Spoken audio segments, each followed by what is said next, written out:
Hello students, welcome to Mastermind Classes. आज हम लोग अपने नेशनल इनकम के सेक्शन में जो सेकंड चैप्टर है वो स्टार्ट करेंगे। चैप्टर का नाम है basic concept of macro economics.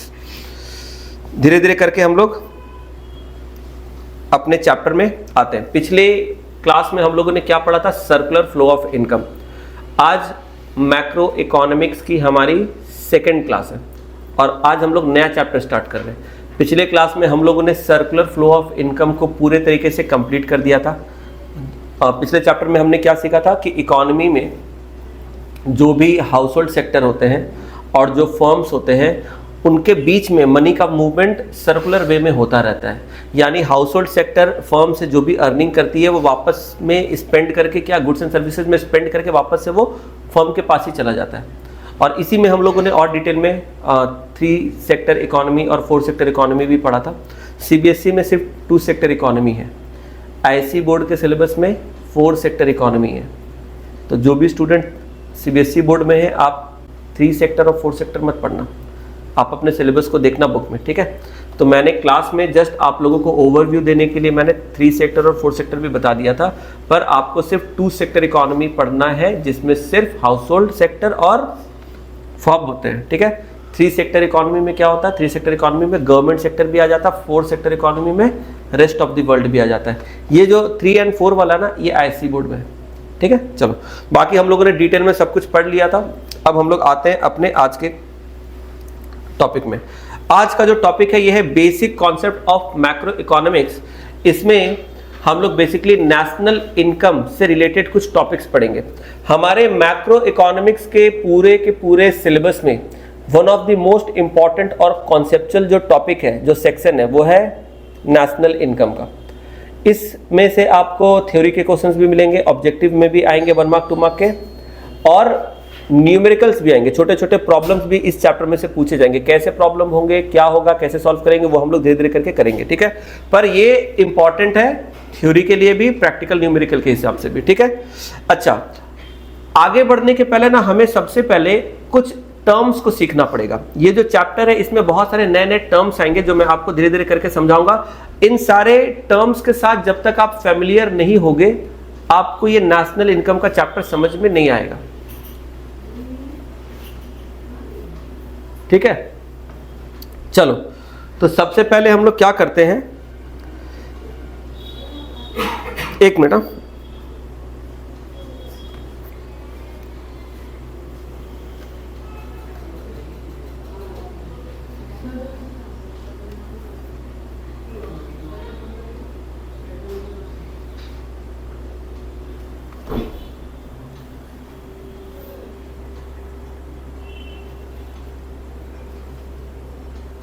तो देखो, सबसे पहले यहां पर लिखा हुआ डोमेस्टिक टेरिटरी। ये जो पर्टिकुलर चैप्टर अभी हम लोग पढ़ रहे हैं ना, इसमें सिर्फ हम लोग अलग अलग टर्म्स और डेफिनेशंस को देखेंगे, अच्छे से उसका मीनिंग समझेंगे। क्यों ये डेफिनेशन समझना जरूरी है? क्योंकि नेशनल इनकम के कैलकुलेशंस में ये सारी चीजें आगे आने वाले नेक्स्ट चैप्टर में यूज होंगी। तो अगर इस चैप्टर को हम लोग अच्छे से नहीं समझेंगे तो इसके बाद वाले जो सब्सिक्वेंट चैप्टर है उसमें भी हम लोग समझ नहीं पाएंगे और न्यूमेरिकल हम लोग सॉल्व कर नहीं पाएंगे। तो इसलिए ये चैप्टर बहुत इंपॉर्टेंट है। डोमेस्टिक टेरिटरी मैं रीड कर रहा हूं, आप लोग को स्क्रीन पे देखना है और सिर्फ मेरे को सुनना है ध्यान से। डोमेस्टिक टेरिटरी का मतलब क्या है? Domestic territory is a very important concept in national income. अच्छा, ये देखो, मैं जो मेन पार्ट है उसको मैं हाईलाइट कर रहा हूं। In layman's language, domestic territory means the political frontier of a country. However, for the purpose of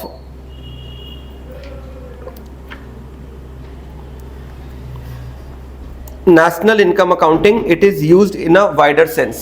तो देखो, जब हम लोग बोलते हैं डोमेस्टिक टेरिटरी, टेरिटरी का मतलब क्या होता है? टेरिटरी का मतलब होता है बाउंड्री।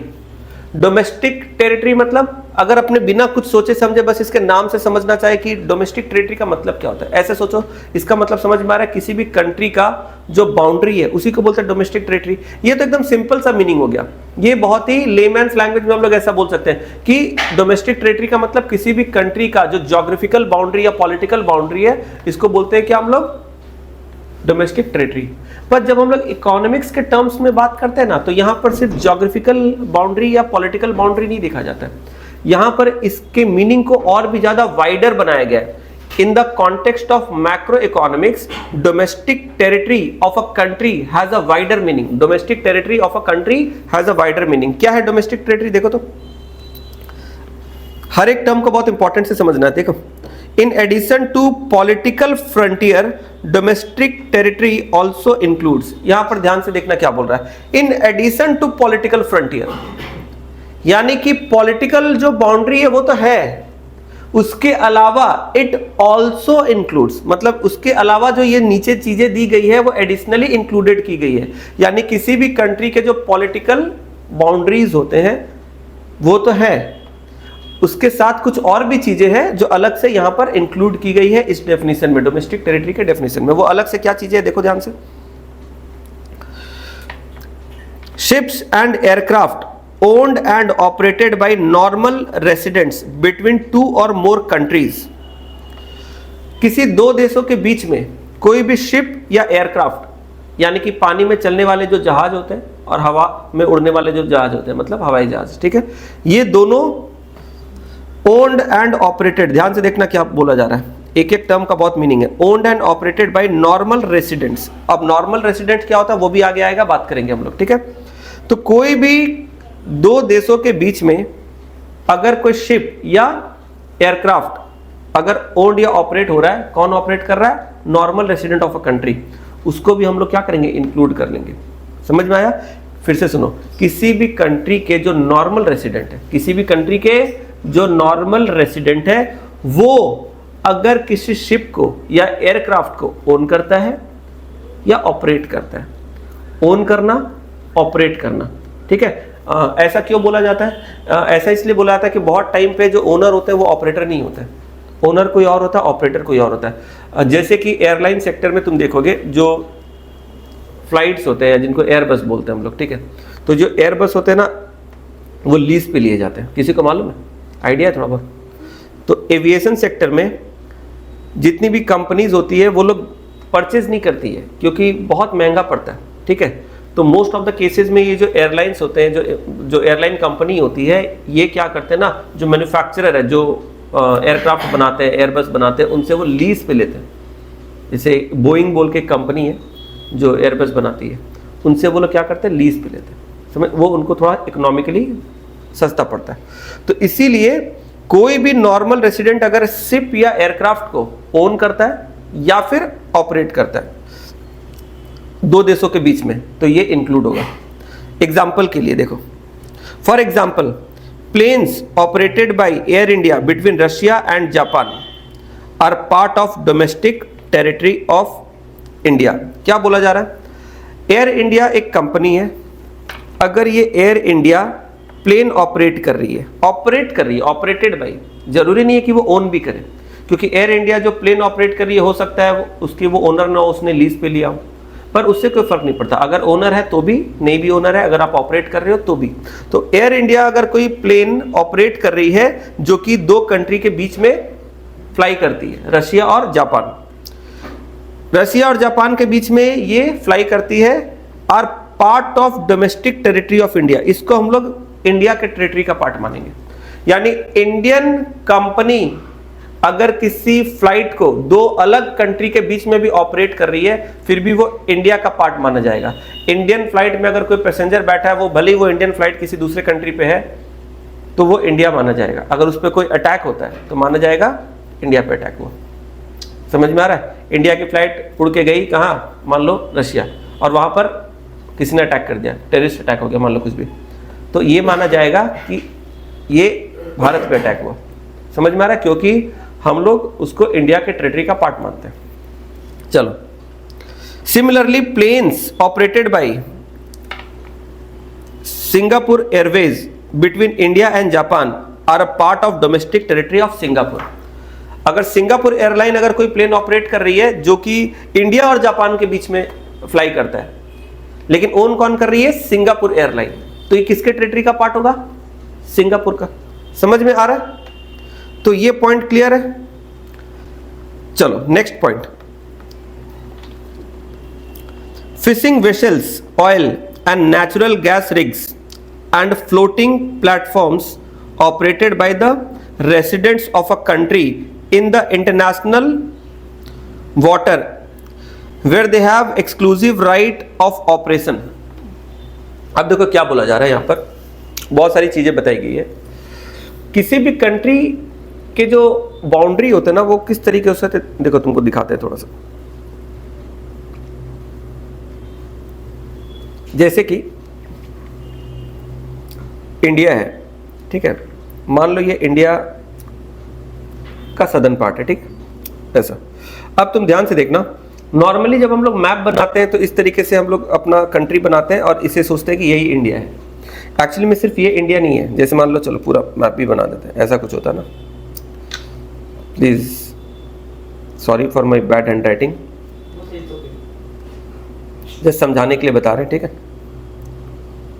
ऐसा कुछ है, सॉरी गलत हो गया।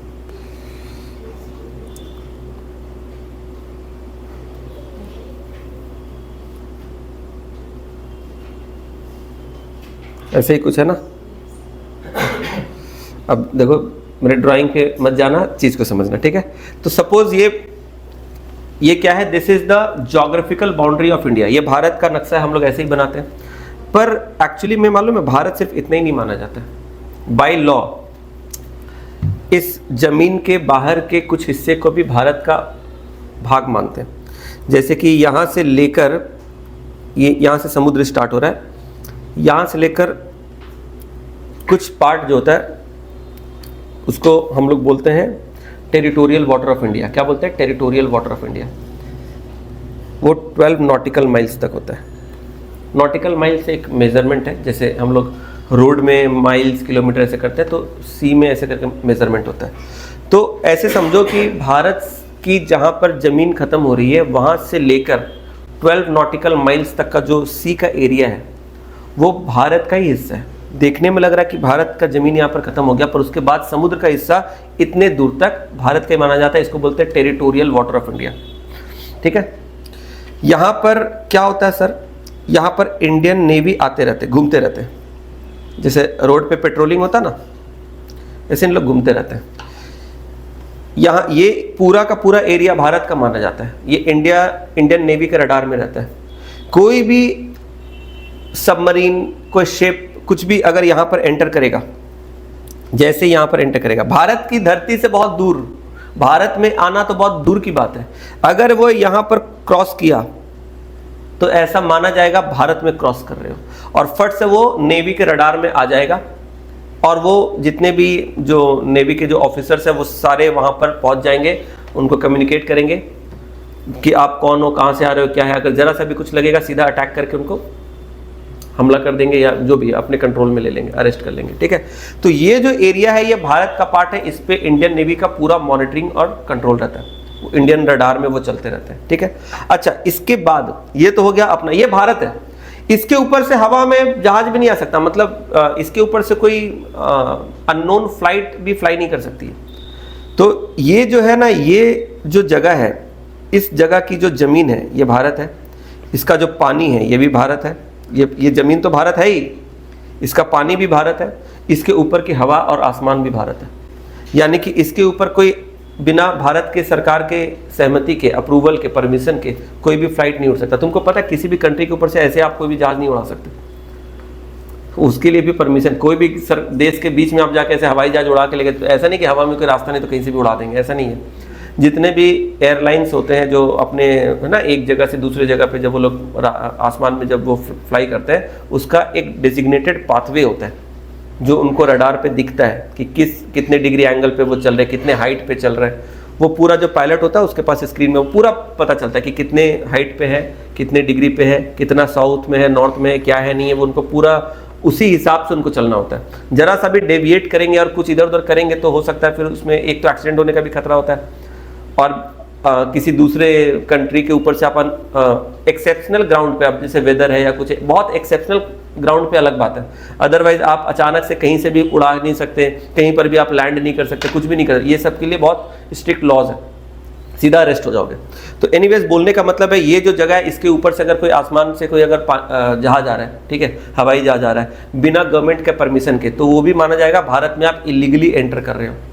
इसके अंदर, पानी के अंदर से कोई सबमरीन अगर आ रहा है इसके अंदर से, तो भी माना जाएगा आप इलीगली एंटर कर रहे हो। मतलब कहीं पर भी आप आओगे, आप अगर ऊपर से उड़ के आ रहे हो तो एयरफोर्स वाला आपको करेक्ट करेगा, जवाब नहीं दोगे रॉकेट मार देगा। और कोई उसमें, दुनिया के कोई देश उसमें मतलब ये नहीं कर सकता कि गलत किया। क्यों? क्योंकि आप मेरे परमिशन के बिना हमारे देश के टेरिटरी में आप एंटर कर रहे हो। तो ये जो एरिया होता है इसको टेरिटोरियल वाटर ऑफ इंडिया बोलते हैं। इसके बाद के कुछ और एरिया होते हैं, ये तो हो गया प्रॉपर इंडिया, ठीक है, ये हो गया प्रॉपर इंडिया। इसके बाद के ना कुछ और पानी के कुछ और एरिया होते हैं अप टू 200 नॉटिकल माइल्स। इनको बोलते हैं exclusive economic zone. Exclusive economic zone का मतलब क्या होता है? ये जो जगह है ना, इस जगह का एक्सक्लूसिव राइट इंडिया के पास है। एक्सक्लूसिव इकोनॉमिक जोन मतलब इस जगह से जो इकोनॉमिक बेनिफिट है वो कौन ले सकता है? भारत ले सकता है। इकोनॉमिक बेनिफिट क्या होता है सर? मान लो इस जगह में कहीं पर पेट्रोलियम मिल गया जमीन के अंदर, तो उसको एक्सट्रैक्ट करने का अधिकार किसके पास है? इंडिया के पास है। समझ में आ रहा है? तुम लोग देखे ऑयल रिग्स, देखे ऑयल रिग्स, मुंबई हाई का किसी ने देखा फोटो? तो मुंबई तो एकदम यहां पर है ना, इस जगह पे है मुंबई, यहां पर इस जगह पे। अब इसी जगह पे समुद्र से थोड़ा सा आगे बढ़ के तुम देखोगे कि एक इक्विपमेंट जैसा लगा हुआ है, एक मशीन की तरह जो पानी के अंदर ऐसे करके जाता है। वो एक्चुअली में वो एक पाइपलाइन, एक पूरा प्लांट बना हुआ है जो अंदर जाके डिगिंग करती है और वहां से क्या करती है? पेट्रोलियम को एक्सट्रैक्ट करती है।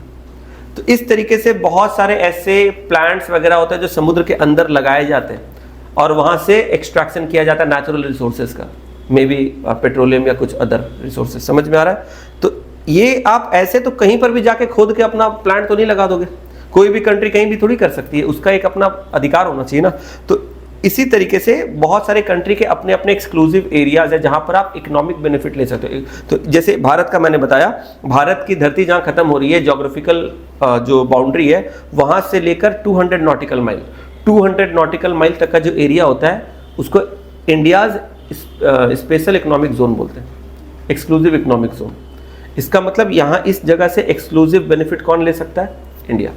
समझ में आ रहा है? कोई और इसका बेनिफिट नहीं ले सकता। अगर कोई मान लो यहाँ पर कोई माइन मिल गया, नेचुरल रिसोर्सेज यहाँ पर, तो अरे ये तो इंडिया के अंदर ही है, इसमें तो भारत नहीं लेगा, ये तो इंडिया का पार्ट है। तुम लोग सर इंडिया के तो बाहर लग रहा है। नहीं, इंडिया का डेफिनेशन सिर्फ लैंड मास तक नहीं है, land mass plus 12 nautical mile ये भारत है। हाँ, 12 नॉटिकल माइल के बाद भारत नहीं है, लेकिन उसका एक्सक्लूसिव राइट है कि वहां तक भारत इकोनॉमिक बेनिफिट ले सकता है। समझ में आया? अब वापस से आओ, क्या बोल रहा देखो सेकंड पॉइंट में।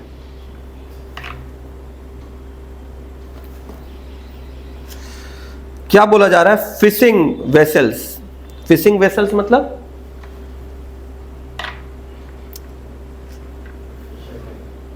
फिशिंग वेसल्स मतलब जो समुद्र में मछली वछली पकड़ने के लिए जो जहाज जाते हैं, निकलते हैं, ठीक है, जो फिशिंग के लिए लोग जाते हैं उसको बोलते हैं फिशिंग वेसल्स। तो जो फिशिंग वेसल्स है, आगे देखो, oil and natural gas rigs. Oil या नेचुरल गैस को एक्सट्रैक्ट करने के लिए जो प्लांट लगाते हैं उसको ऑयल रिग्स बोलते हैं या नेचुरल गैस रिग्स बोलते हैं। एंड फ्लोटिंग प्लेटफॉर्म्स, बहुत सारे हेवी ऐसे प्लेटफॉर्म्स बनाए जाते हैं जो पानी के ऊपर फ्लोट करते हैं, मतलब वो एक तरह से स्टेशन का काम करते हैं। तुम लोग कभी बाबू घाट में जाके वो लॉन्च घाट में गए हो? वहां पर जो जिस जगह पे लॉन्च आकर रुकता है उस जगह वो पानी में फ्लोट होता रहता है, मालूम है? हालांकि हल्का हल्का सा मूवमेंट तुम्हें फील होगा।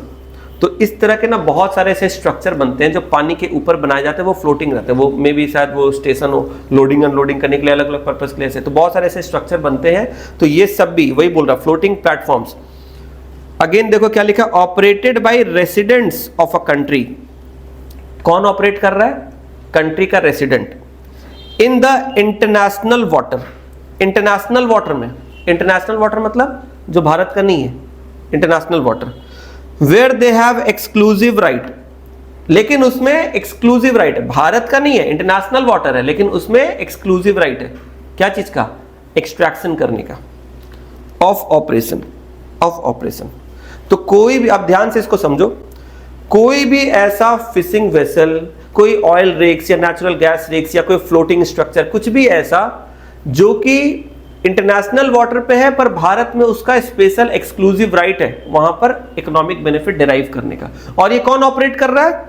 रेसिडेंट्स ऑफ अ कंट्री, किसी कंट्री का रेसिडेंट। जैसे भारत के हिसाब से तुम समझो इंडियन कॉन्टेक्स्ट में इंडियन रेसिडेंट, तो ये भी क्या माना जाएगा? ये भी हमारे डोमेस्टिक टेरिटरी का पार्ट माना जाएगा। हम लोग यही पढ़ रहे हैं ना डोमेस्टिक टेरिटरी में क्या क्या इंक्लूड होता है, तो ये भी डोमेस्टिक टेरिटरी का पार्ट माना जाएगा। एग्जाम्पल देखो, fishing boat operated by Indian fisherman in international water of Indian Ocean will be considered as a part of domestic territory of India। तुम लोग ऐसा न्यूज़ वगैरह में सुनते होगे, बहुत सारे ऐसे मछुआरे लोग होते हैं जो मछली पकड़ते पकड़ते कभी कभी इंडियन बॉर्डर को क्रॉस करके श्रीलंका वगैरह में पहुंच जाते हैं। न्यूज़ सुने?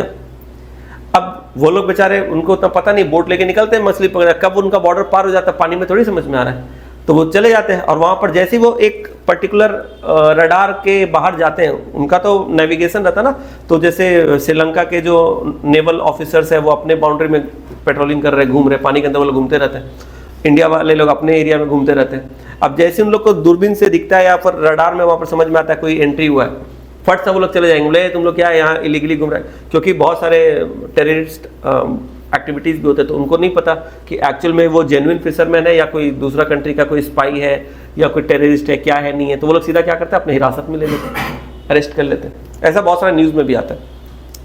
तो बोलने का मतलब है, अगर कोई फिशिंग बोट है जो इंडियन फिशरमैन ऑपरेट करता है international water of Indian ocean, Indian ocean में मान लो वो ऑपरेट कर रहा है, मछली वगैरह पकड़ रहा है, will be considered as a part of domestic territory, वो भी इंडिया का डोमेस्टिक टेरिटरी का पार्ट माना जाएगा। समझ में आ रहा है? इंटरनेशनल वाटर में भारत के मछुआरे लोग बोट लेके निकले मछली पकड़ने के लिए, वो लोग भारत का हिस्सा है, यानी उसको कोई अरेस्ट कर रहा है मतलब ये भारत की जिम्मेदारी है, भारत को पकड़ लिया ऐसा माना जाएगा। मतलब भारत को पकड़ लिया बोलने मतलब है भारत का हिस्सा है। समझ में आ रहा है? That is a part of Indian territory. Sharanya, स्वजन, सीधा बैठो, ऐसे नहीं, ठीक है? देखो इधर, तो ये सेकंड पॉइंट समझ में आया? चलो अब ध्यान दो।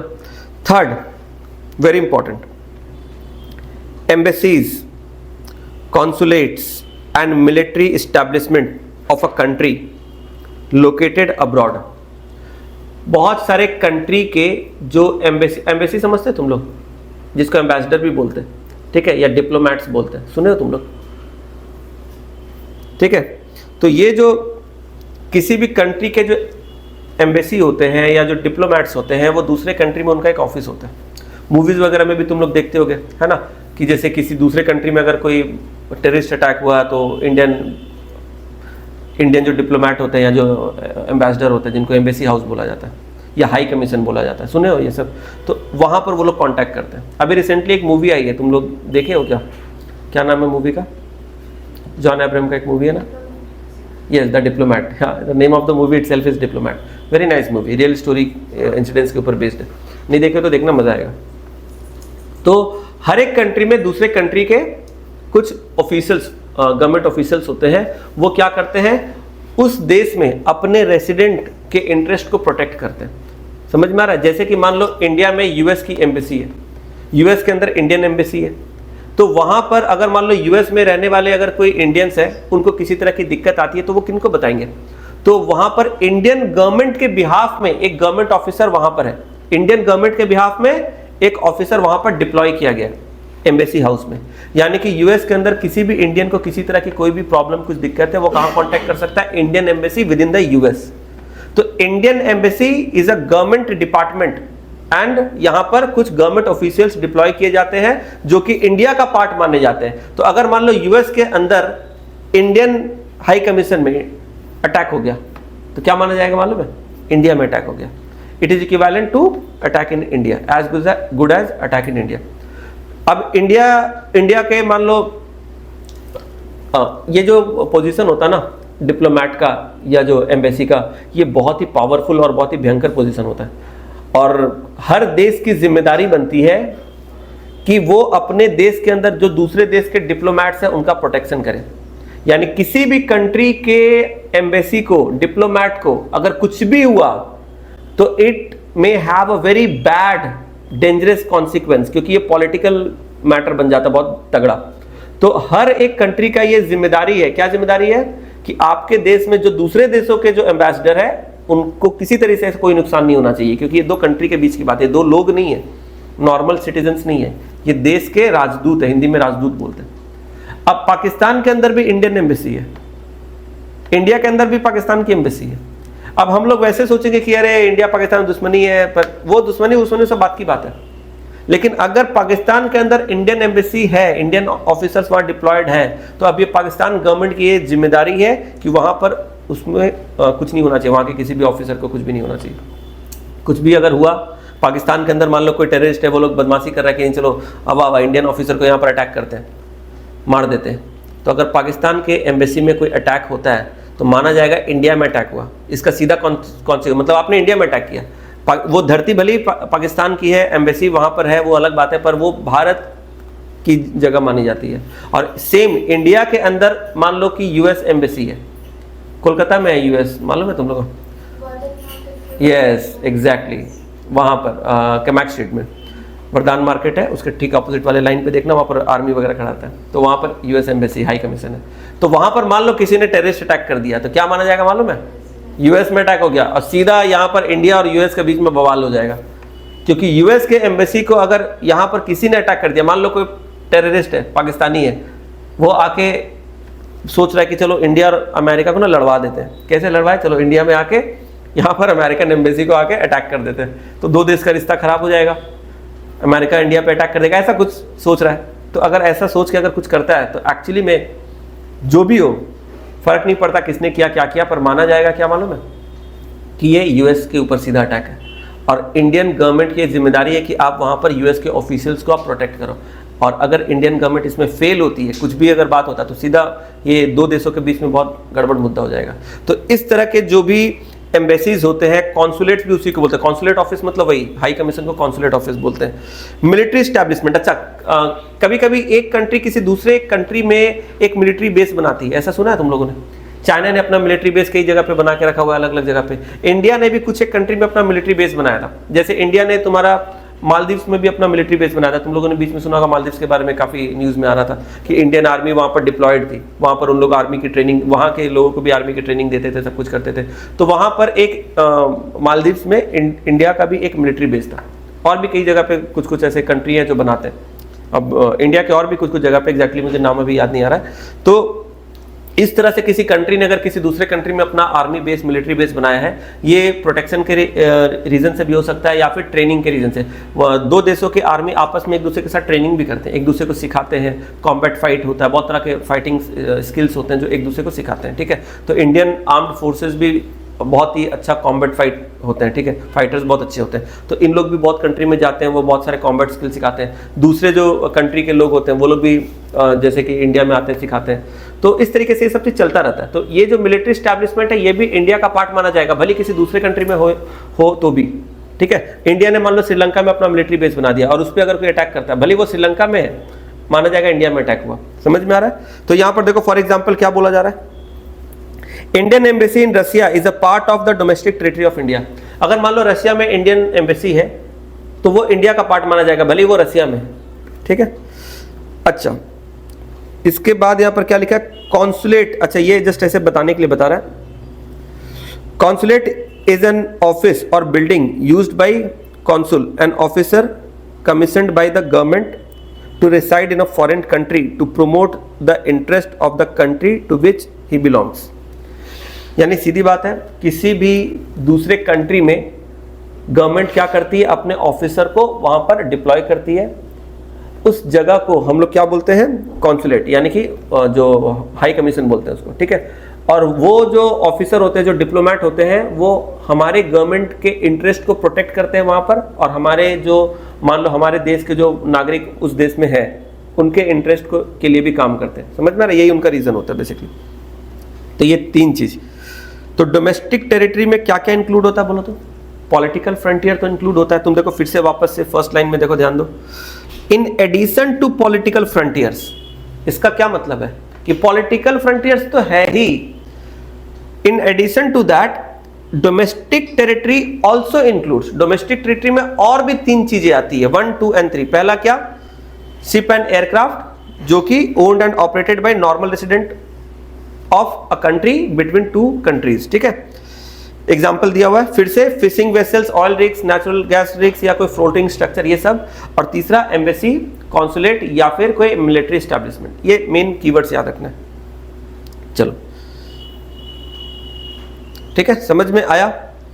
अब कुछ और चीजें हैं जो डोमेस्टिक टेरिटरी में नहीं आती है, ये भी अपने को सीखना पड़ेगा। डोमेस्टिक टेरिटरी में क्या आती है वो तो ठीक है, डोमेस्टिक टेरिटरी में क्या नहीं आती है वो भी अपने को देखना पड़ेगा। तो डोमेस्टिक टेरिटरी में क्या क्या चीजें नहीं आती है देखते हैं वो।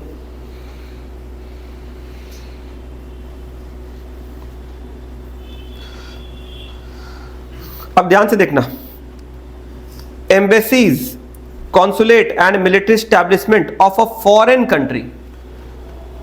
तुम्हारे देश के जो मिलिट्री एस्टैब्लिशमेंट है, हाई कमीशन, जो तुम्हारे जो ऑफिसर्स है, डिप्लोमेट्स है, जो दूसरे देशों में है, वो दूसरे देशों में है लेकिन तुम्हारे देश का हिस्सा माने जाएंगे। इसी तरीके से दूसरे देश के जो एम्बेसी हाउसेज हैं, जो डिप्लोमेट्स है, जो तुम्हारे देश में है, वो तुम्हारे देश का हिस्सा नहीं माने जाएंगे, वो उस देश का हिस्सा माने जाएंगे। तुमको समझ में आ रहा है? इंडिया का कोई डिप्लोमेट, इंडिया की जो एम्बेसी हाउस है, मान लो रसिया में, तो वो है रसिया में पर माना जाएगा वो इंडिया का पार्ट है। इसी तरीके से रसिया का कोई डिप्लोमेट है जो इंडिया में है, इंडिया में लोकेट कर रहा है, तो वो लोकेटेड इंडिया में है पर माना जाएगा वो रसिया का पार्ट है। मतलब ठीक उसी का रेसिप्रोकल ऑपोजिट है। ठीक है, देखो यहां पर एग्जांपल क्या दिया, Japanese embassy in India is a part of domestic territory of Japan. तो है वो इंडिया में लेकिन जापानीज एम्बेसी है, तो किसका पार्ट है? वो इंडिया का पार्ट नहीं माना जाएगा। Physically, geographically it is located in India but it will be considered as a part of Japan. समझ में आया? और अगर कोई इस पे अटैक किया, मान लिया जाएगा जापान पे अटैक हो गया, ऐसा ही हालत है। चलो नेक्स्ट,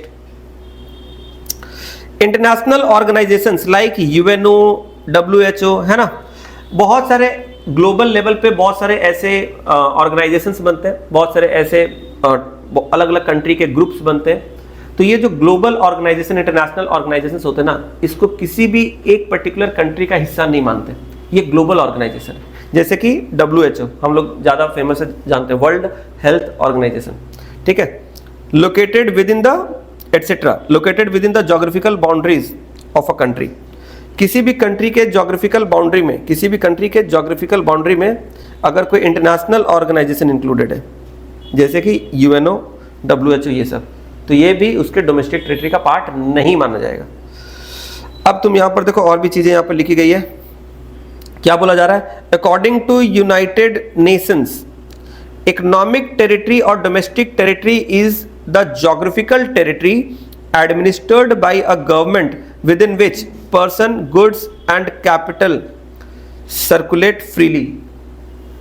ठीक है, बोलने का मतलब यह है कि यूनाइटेड नेशन ने डिफाइन किया है इकोनॉमिक टेरिटरी को। क्या है ये एक ज्योग्राफिकल टेरिटरी। ध्यान से सुनना, ये किसका डेफिनेशन है? यूनाइटेड नेशंस, क्योंकि ये सारी जो बातें अभी हो रही है ना, ये पूरे ग्लोबल लेवल पे हो रही है, तो इसके अपने ग्लोबल गाइडलाइंस बनते हैं। तो यूनाइटेड नेशन ने कैसे डिफाइन किया, देखो बोल रहा है डोमेस्टिक टेरिटरी क्या है? It is the geographical territory. किसी भी कंट्री का जो इकोनॉमिक टेरिटरी है या डोमेस्टिक टेरिटरी है, इकोनॉमिक और डोमेस्टिक टेरिटरी एक ही है, इकोनॉमिक और डोमेस्टिक टेरिटरी एक ही है। ठीक है, तो किसी भी कंट्री का इकोनॉमिक या डोमेस्टिक टेरिटरी है, ये क्या है? ये ज्योग्राफिकल टेरिटरी है। किसी भी कंट्री का इकोनॉमिक या डोमेस्टिक टेरिटरी क्या है? ज्योग्राफिकल टेरिटरी, मतलब कि ज्योग्राफिकली। अच्छा, सिर्फ ज्योग्राफिकल टेरिटरी होने से नहीं होगा, एडमिनिस्टर्ड बाय अ गवर्नमेंट, जो गवर्नमेंट अपने अंडर में कंट्रोल और एडमिनिस्टर कर रही है, with in which person, goods and capital circulate freely, जहां पर लोग आराम से मूव कर सकते हैं, गुड्स एंड सर्विसेज की सर्कुलेशन हो रही है, डिस्ट्रीब्यूशन हो रही है, और मनी का सर्कुलेशन हो रहा है। कैपिटल सर्कुलेट मतलब आराम से पैसे का मूवमेंट हो रहा है। तुम लोग को समझ में आया? इस डेफिनेशन के हिसाब से तुम बताओ, पाकिस्तान ऑक्यूपाइड कश्मीर क्या इंडिया के डोमेस्टिक टेरिटरी का पार्ट है? देखो तो, पीओके जिसको बोलते हैं।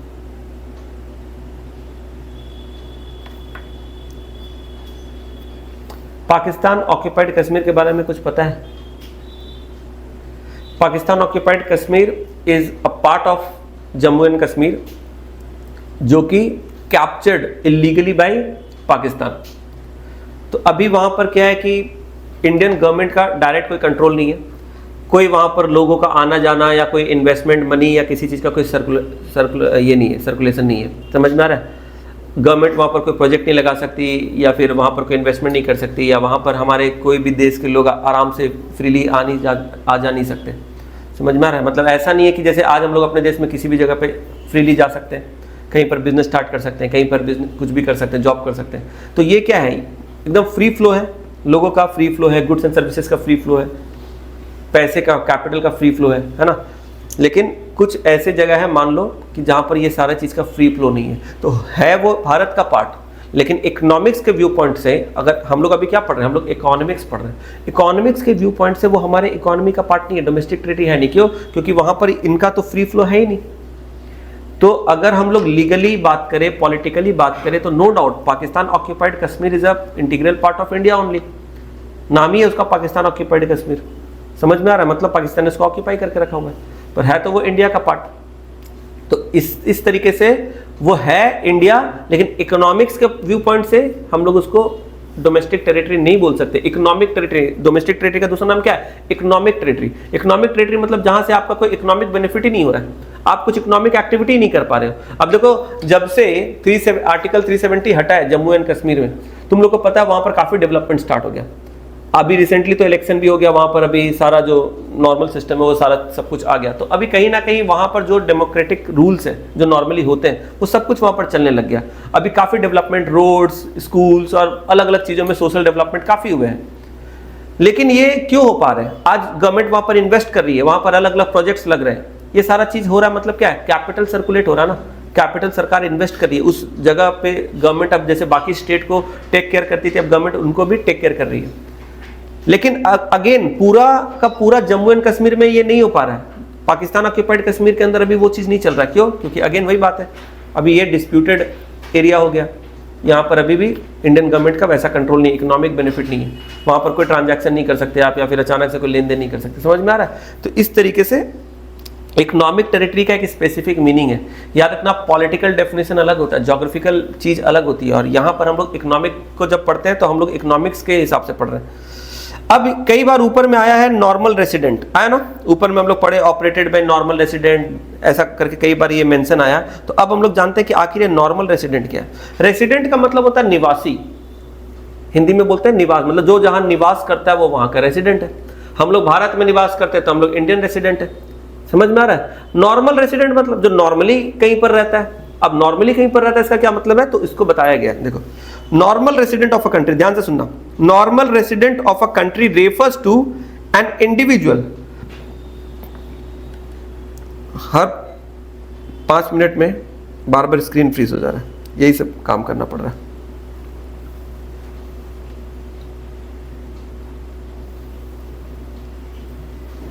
देखो, normal resident of a country refers to individual or institution who ordinarily resides in the country and whose center of economic interest also lies in that country। ये बहुत इंपॉर्टेंट एक लाइन का डेफिनेशन है, exam में आएगा तो आपको यही लिखना है। 1 मार्क के क्वेश्चन में पूछा जाता है what do you mean by normal resident. तो ये सारे जितने भी एक एक छोटे छोटे पार्ट्स और डेफिनेशंस में बता रहा हूं ना, ये सब आपके ऑब्जेक्टिव क्वेश्चन 1 मार्क 2 मार्क में पूछे जा सकते हैं। डोमेस्टिक टेरिटरी में क्या क्या इंक्लूड होता है, क्या क्या एक्सक्लूड होता है, ये सबसे क्वेश्चन बनेंगे। ये पूरा जो चैप्टर है मैक्रो का सबसे one of the most important technical chapters है। तो किसी भी पार्ट को बस ऐसे लेक्चर की तरह नहीं सुनना, समझना है, और ये सबसे क्वेश्चंस भी आते हैं बना बना के। ठीक है, क्या बोल रहा है कि कोई भी इंडिविजुअल, इंडिविजुअल मतलब हमारे और आपके जैसे लोग, कोई भी इंडिविजुअल या कोई इंस्टीट्यूशन, कोई बिजनेस यूनिट, कोई फर्म, कोई ऑर्गेनाइजेशन, तो इंडिविजुअल हो या कोई ऑर्गेनाइजेशन हो, who ordinarily resides in the country, जो साधारणतया किसी देश में रिसाइड करता रहता है। अब इंसान है तो रहेगा, लेकिन अगर कोई इंस्टीट्यूशन है, कोई ऑर्गेनाइजेशन है, तो वो ऑर्गेनाइजेशन रहता नहीं है, मतलब ऑर्गेनाइजेशन ऑपरेट करता है। समझ में आ रहा है? तो कोई भी इंसान नॉर्मली जिस जगह पे रहता है, या कोई ऑर्गेनाइजेशन, इंस्टीट्यूट जिस जगह पे ऑपरेट करता है। और इसके बाद का जो फ्रेज है ये बहुत इंपॉर्टेंट है। क्या बोला जा रहा है? Whose, देखो, centre of economic interest also lies in that country. आपका जो सेंटर ऑफ इकोनॉमिक इंटरेस्ट है, यानी जहां से आपका इकोनॉमिक इंटरेस्ट जुड़ा हुआ है, जिस देश से आपका इकोनॉमिक इंटरेस्ट जुड़ा हुआ, मतलब जहां से आप अपना लिवलीहुड अर्न करते हो, सिंपल, जहां पर आप कमाते हो, जहां पर आप खर्च करते हो, जहां पर आप सेव करते हो, जहां पर आप इन्वेस्ट करते हो, वो है आपका centre of economic interest. Simple बोले तो जिस जगह पे आप रहते हो, जहां से आप अपना लिवलीहुड अर्न करते हो, वो है आपका centre of economic interest. Normal residents includes both individual and institution, ये तो पहले भी बोल दिया गया। नॉर्मल रेसिडेंट का मतलब सिर्फ लोग नहीं है, इसमें इंस्टीट्यूशन मतलब कोई ऑर्गेनाइजेशन भी आता है।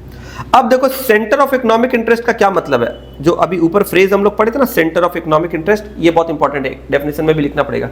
सेंटर ऑफ इकोनॉमिक इंटरेस्ट क्या मतलब है, देखो सेंटर ऑफ इकोनॉमिक इंटरेस्ट का मतलब होता है द रेसिडेंट लीव्स और is located within the domestic territory, यानी कोई भी रेसिडेंट जो किसी कंट्री के डोमेस्टिक टेरिटरी में रहता है या लोकेटेड है।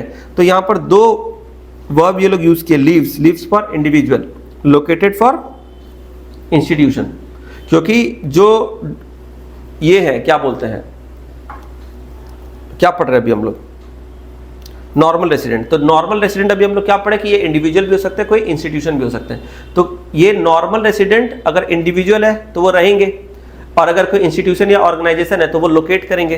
तो बोल रहा है कि कोई भी नॉर्मल रेसिडेंट जिस जगह पे रहता है, जिस कंट्री में रहता है या लोकेट करता है, वो उसका सेंटर ऑफ इकोनॉमिक इंटरेस्ट माना जाता है। ठीक है, दूसरा पॉइंट क्या है, देखो the resident carries out basic economic activity. Economic activity हम लोग ऑलरेडी जानते हैं, बिजनेस स्टडीज, कॉमर्स में लोग पढ़े। इकोनॉमिक एक्टिविटीज मतलब वो एक्टिविटी जिससे हम लोग अपना लिवलीहुड अर्न करते हैं, उसको इकोनॉमिक एक्टिविटी बोलते हैं। यहां पर क्या बोल रहा है, अर्निंग, स्पेंडिंग एंड एक्यूमुलेशन मतलब सेविंग फ्रॉम दैट लोकेशन। अभी थोड़ी देर पहले भी वही बता रहे थे, जिस जगह पे आप कमाते हो, खर्च करते हो, सेव करते हो और इन्वेस्ट करते हो, यही तो है आपका सेंटर ऑफ इकोनॉमिक इंटरेस्ट। तो यहां पर क्या बोला जा रहा है कि centre of economic interest implies two things. Centre of economic interest implies two things, यानी सेंटर ऑफ इकोनॉमिक इंटरेस्ट का मतलब दो चीज होता है। क्या होता है दो चीज, कोई भी रेसिडेंट जहां पर रहता है या लोकेट करता है उस डोमेस्टिक टेरिटरी को क्या बोल रहा है, देखो द रेसिडेंट लीव्स और located with in a domestic territory, जिस डोमेस्टिक टेरिटरी में आप रहते हो या लोकेट करते हो। दूसरा, जहां पर आप अपना इकोनॉमिक एक्टिविटी कैरी ऑन करते हो, जैसे कि अर्न करना, खर्च करना, सेव करना, एक्यूमुलेट करना मतलब सेव करना, और इन्वेस्ट करना। यहाँ पर इन्वेस्ट नहीं लिखा पर ठीक है, सेविंग करोगे तो आप इन्वेस्ट करोगे, ये सारी चीजें कर रहे हो, तो आपका सेंटर ऑफ इकोनॉमिक इंटरेस्ट क्या है, वो जगह। अब अगर मान लो कोई इंडिया का आदमी है, वो चला गया अब्रॉड, मान लो वो चला गया यूके या दुबई, और वहां जाकर वो जॉब कर रहा है या बिजनेस सेटअप कर लिया, बिजनेस कर रहा है, तो उसका सेंटर ऑफ इकोनॉमिक इंटरेस्ट क्या माना जाएगा, दैट कंट्री। तो वो इंडियन है, पर अब वो मान लो दुबई में जाके सेटल्ड हो गया और वहां पर उसने बिजनेस सेटअप कर लिया, वहीं से वो उसी देश से वो कमा रहा है, अपनी अर्निंग कर रहा है, जो भी अपने रिक्वायरमेंट से वहीं से पूरा कर रहा है, उसका इकोनॉमिक एक्टिविटी लिवलीहुड उधर ही से चल रहा है, खर्च वहीं कर रहा है, सेविंग वहीं कर रहा है, कुछ इन्वेस्ट करना वहीं पर इन्वेस्ट कर रहा है, मतलब उसका सेंटर ऑफ इकोनॉमिक इंटरेस्ट क्या है, दुबई। तुमको समझ में आ रहा है? तो इस तरीके से सेंटर ऑफ इकोनॉमिक इंटरेस्ट का मतलब जहां पर हम लोग रहते हैं या जहां पर हमारा बिजनेस लोकेट करता है, जहां पर हम लोग कमाते हैं, खर्च करते हैं, सेव करते हैं, इन्वेस्ट करते हैं, कहानी खत्म। ये क्या सेंटर ऑफ इकोनॉमिक इंटरेस्ट। चलो अगेन क्या बोला जा रहा है, following are not included under the category of normal resident. ये जितनी भी चीजें हैं ये सब क्वेश्चन में आएंगी, क्या क्या इंक्लूड होती है, क्या इंक्लूड नहीं होती है, ये सारे के सारे चीज आपके क्वेश्चन 1 मार्क 2 मार्क में पूछे जाएंगे। तो हर एक चीज जो हम लोग यहाँ पर पढ़ रहे हैं वो आपका एग्जाम के लिए इंपॉर्टेंट है। क्या बोल रहा है देखो, following are not included under the category of normal resident. नीचे जो चीजें दी गई है ये नॉर्मल रेसिडेंट में इंक्लूड नहीं करेंगे। अभी हम लोग क्या पढ़े ऊपर, नॉर्मल रेसिडेंट। कौन होता है नॉर्मल रेसिडेंट, कौन होता है नॉर्मल रेसिडेंट, बोलो। कोई इंडिविजुअल या कोई ऑर्गेनाइजेशन या इंस्टीट्यूशन जो किसी कंट्री के डोमेस्टिक टेरिटरी पे लोकेट करता है या रहता है, जहां पर वो इकोनॉमिक एक्टिविटी परफॉर्म करता है, जहां उसका सेंटर इंटरेस्ट ऑफ, ये क्या बोलते हैं, क्या है उसका phrase, centre economic interest, centre of economic interest उसका जुड़ा हुआ, कनेक्टेड है। तो ये हो गया आपका क्या, नॉर्मल रेसिडेंट। समझ में आया? अब इसमें कुछ चीज इंक्लूड नहीं होता, वो अब यहां पर लिखा हुआ, ध्यान से देखो। फॉरेन टूरिस्ट एंड विजिटर्स, ये तुमको मेन कीवर्ड याद रखना। अगर कोई दूसरे देश से हमारे देश में घूमने फिरने के लिए आया, फॉरेन टूरिस्ट और विजिटर्स है, who visit a country for recreation, holidays, medical treatment, study, sports, conference, etc. बोलने का मतलब है टेम्परेरी पर्पस। इतना सारा चीज सब घुमा फिरा के क्या बोलना चाह रहा है? टेम्परेरी पर्पस के लिए कोई आया है। तो अगर किसी भी दूसरे कंट्री से कोई हमारे कंट्री में आता है, किसी भी दूसरे कंट्री से कोई हमारे कंट्री में अगर आता है घूमने फिरने के लिए, मेडिकल ट्रीटमेंट के लिए, पढ़ाई के लिए, स्पोर्ट्स या किसी बिजनेस मीटिंग कॉन्फ्रेंस के लिए, ये सब चीज़ के लिए आ रहा है, तो क्या उसको हम लोग अपने कंट्री का नॉर्मल रेसिडेंट मान लेंगे? अरे वो एक शॉर्ट ड्यूरेशन के लिए आया है, किसी स्पेसिफिक पर्पस के लिए आया है, टेम्परेरी पर्पस के लिए आया है, तो वो टेम्परेरी रीजन के लिए आया है, कुछ दिन में अपना काम करके वो वापस चला जाएगा। जो ट्रीटमेंट के लिए आया ट्रीटमेंट करा के चला जाएगा, जो बिजनेस मीटिंग के लिए आया वो मीटिंग वगैरह अटेंड करके चला जाएगा, घूमने फिरने के लिए जाए वो घूम फिर के चला जाएगा। ये उस देश में जहाँ घूमने गया है वहां जाके थोड़ी वहां का रेसिडेंट बन जाएगा। तुमको समझ में आ रहा है? तो किसी भी कंट्री के जो नॉर्मल रेसिडेंट होते हैं, किसी भी कंट्री के जो नॉर्मल रेसिडेंट होते हैं, उसमें फॉरेन विजिटर्स एंड टूरिस्ट को हम लोग काउंट नहीं करते। लॉजिकल एकदम, ठीक है, ये हो गया। Next point, foreign staff of embassies, officials, diplomats and member of armed forces of a foreign country located in the given country. किसी भी कंट्री में दूसरे कंट्री के जो एम्बेसीज है उनके अंदर काम करने वाले एम्प्लॉय भी, आप जैसे मान लो रसिया में इंडियन एम्बेसी के अंदर जो लोग काम कर रहे हैं वो इंडियंस होंगे, इंडियन गवर्नमेंट ने उनको वहां पर डिप्लॉय करके रखा हुआ है, जॉब देकर रखा हुआ है। तो वो जो लोग जो रसिया में इंडियन एम्बेसी में काम कर रहे हैं, इंडियन ऑफिसर्स हैं, वो क्या रसिया के रेसिडेंट माने जाएंगे? काम भले वो कर रहे हैं रसिया के अंदर, है ना, रह रहे वो लोग रसिया के अंदर, लेकिन फिर भी वो रसिया के रेसिडेंट नहीं माने जाएंगे। क्या बोल रहा है? Foreign staff of embassies. अब मान लो कोई यूएस का कोई आदमी है, वो यूएस के एम्बेसी में वो काम कर रहा है, इंडिया के अंदर रहता है, तो वो इंडियन रेसिडेंट थोड़ी हो जाएगा, वो यूएस का ही माना जाएगा। समझ में आ रहा है? तो ये सेकंड पॉइंट है। International organizations like UNO, WHO et cetera are not considered as normal resident of the country in which they operate. किसी भी कंट्री में ये इंटरनेशनल ऑर्गेनाइजेशन अगर ऑपरेट करता है तो उसको भी हम लोग रेसिडेंट, नॉर्मल रेसिडेंट नहीं मानेंगे। They are treated as normal resident of international area. ठीक है, इसको हम लोग क्या करते हैं? पूरे इंटरनेशनल एरिया का नॉर्मल रेसिडेंट मानते हैं। चलो ध्यान दो, एम्प्लॉइज ऑफ, सुन रहे हो ना इधर? ठीक है, एम्प्लॉइज ऑफ इंटरनेशनल ऑर्गेनाइजेशंस, देखो एक ही बात घुमा घुमा के बोल रहा है, मतलब employees of international organizations considered as resident of the countries to which they belong and not of the country of international area. कोई इंटरनेशनल ऑर्गेनाइजेशन है, जैसे कि मान लो कोई वर्ल्ड बैंक, IMF, ये सब इंटरनेशनल ऑर्गेनाइजेशन है, तो ऐसा कोई इंटरनेशनल जैसे ब्रिक्स वगैरह तुम लोग सुने होंगे, तो इस तरह से अगर कोई भी इंटरनेशनल ऑर्गेनाइजेशन है,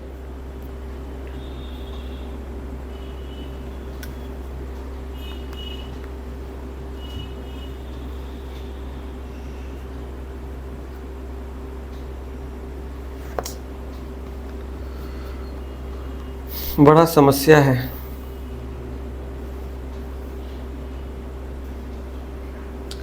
किसको किसको मजा आता है मेरे को परेशान देख के? सच बताओ। इसे हाथ में है। हाँ, इसे हाथ में है।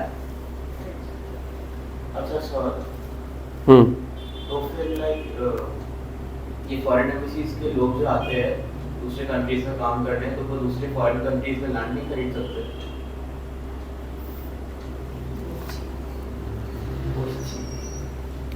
अब इधर ध्यान दो।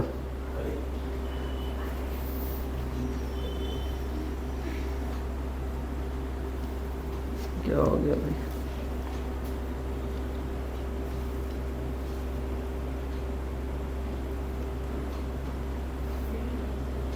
ठीक है, चलो सुनो, ये जो क्वेश्चन पूछ रहे हो हालांकि आउट ऑफ कॉन्टेक्स्ट है, लेकिन अब तुम पूछ रहे हो तो बता रहे हैं।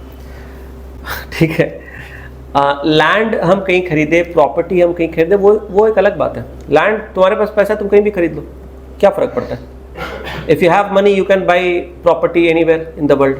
दुबई में जाके विला खरीद लो, लंदन में जाके अपना बंगलो खरीद लो, वो कौन रोक रहा है तुम्हें? तुम्हारे पास पैसा, दुनिया तुम्हारा है, कुछ भी खरीद लो।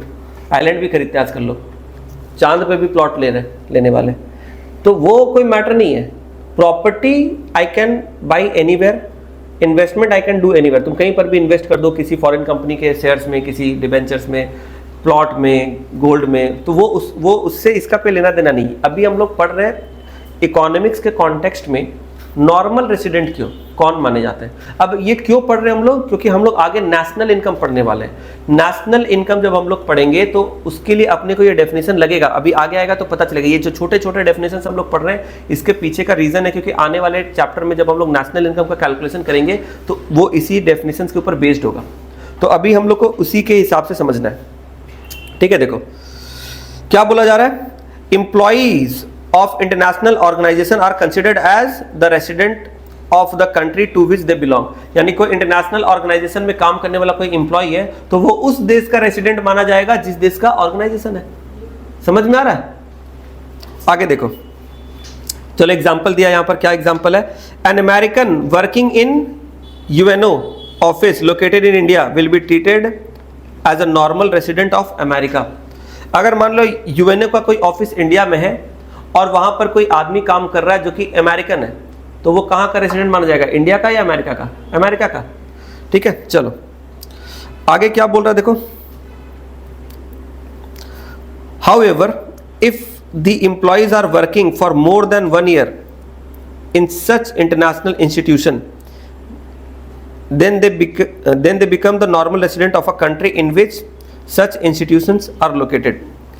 बोल रहा है कि अगर कोई एम्प्लॉय किसी इंटरनेशनल ऑर्गेनाइजेशन में काम करता है तो नॉर्मली वो एम्प्लॉय उस देश का रेसिडेंट माना जाता है जहां से वो बिलोंग करता है। जिस जगह पे ऑर्गेनाइजेशन है, इंटरनेशनल ऑर्गेनाइजेशन है, वहां का रेसिडेंट नहीं माना जाता है।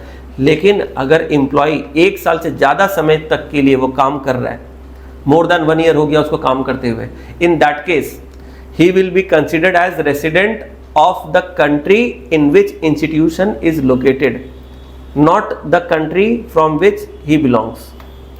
समझ में आया?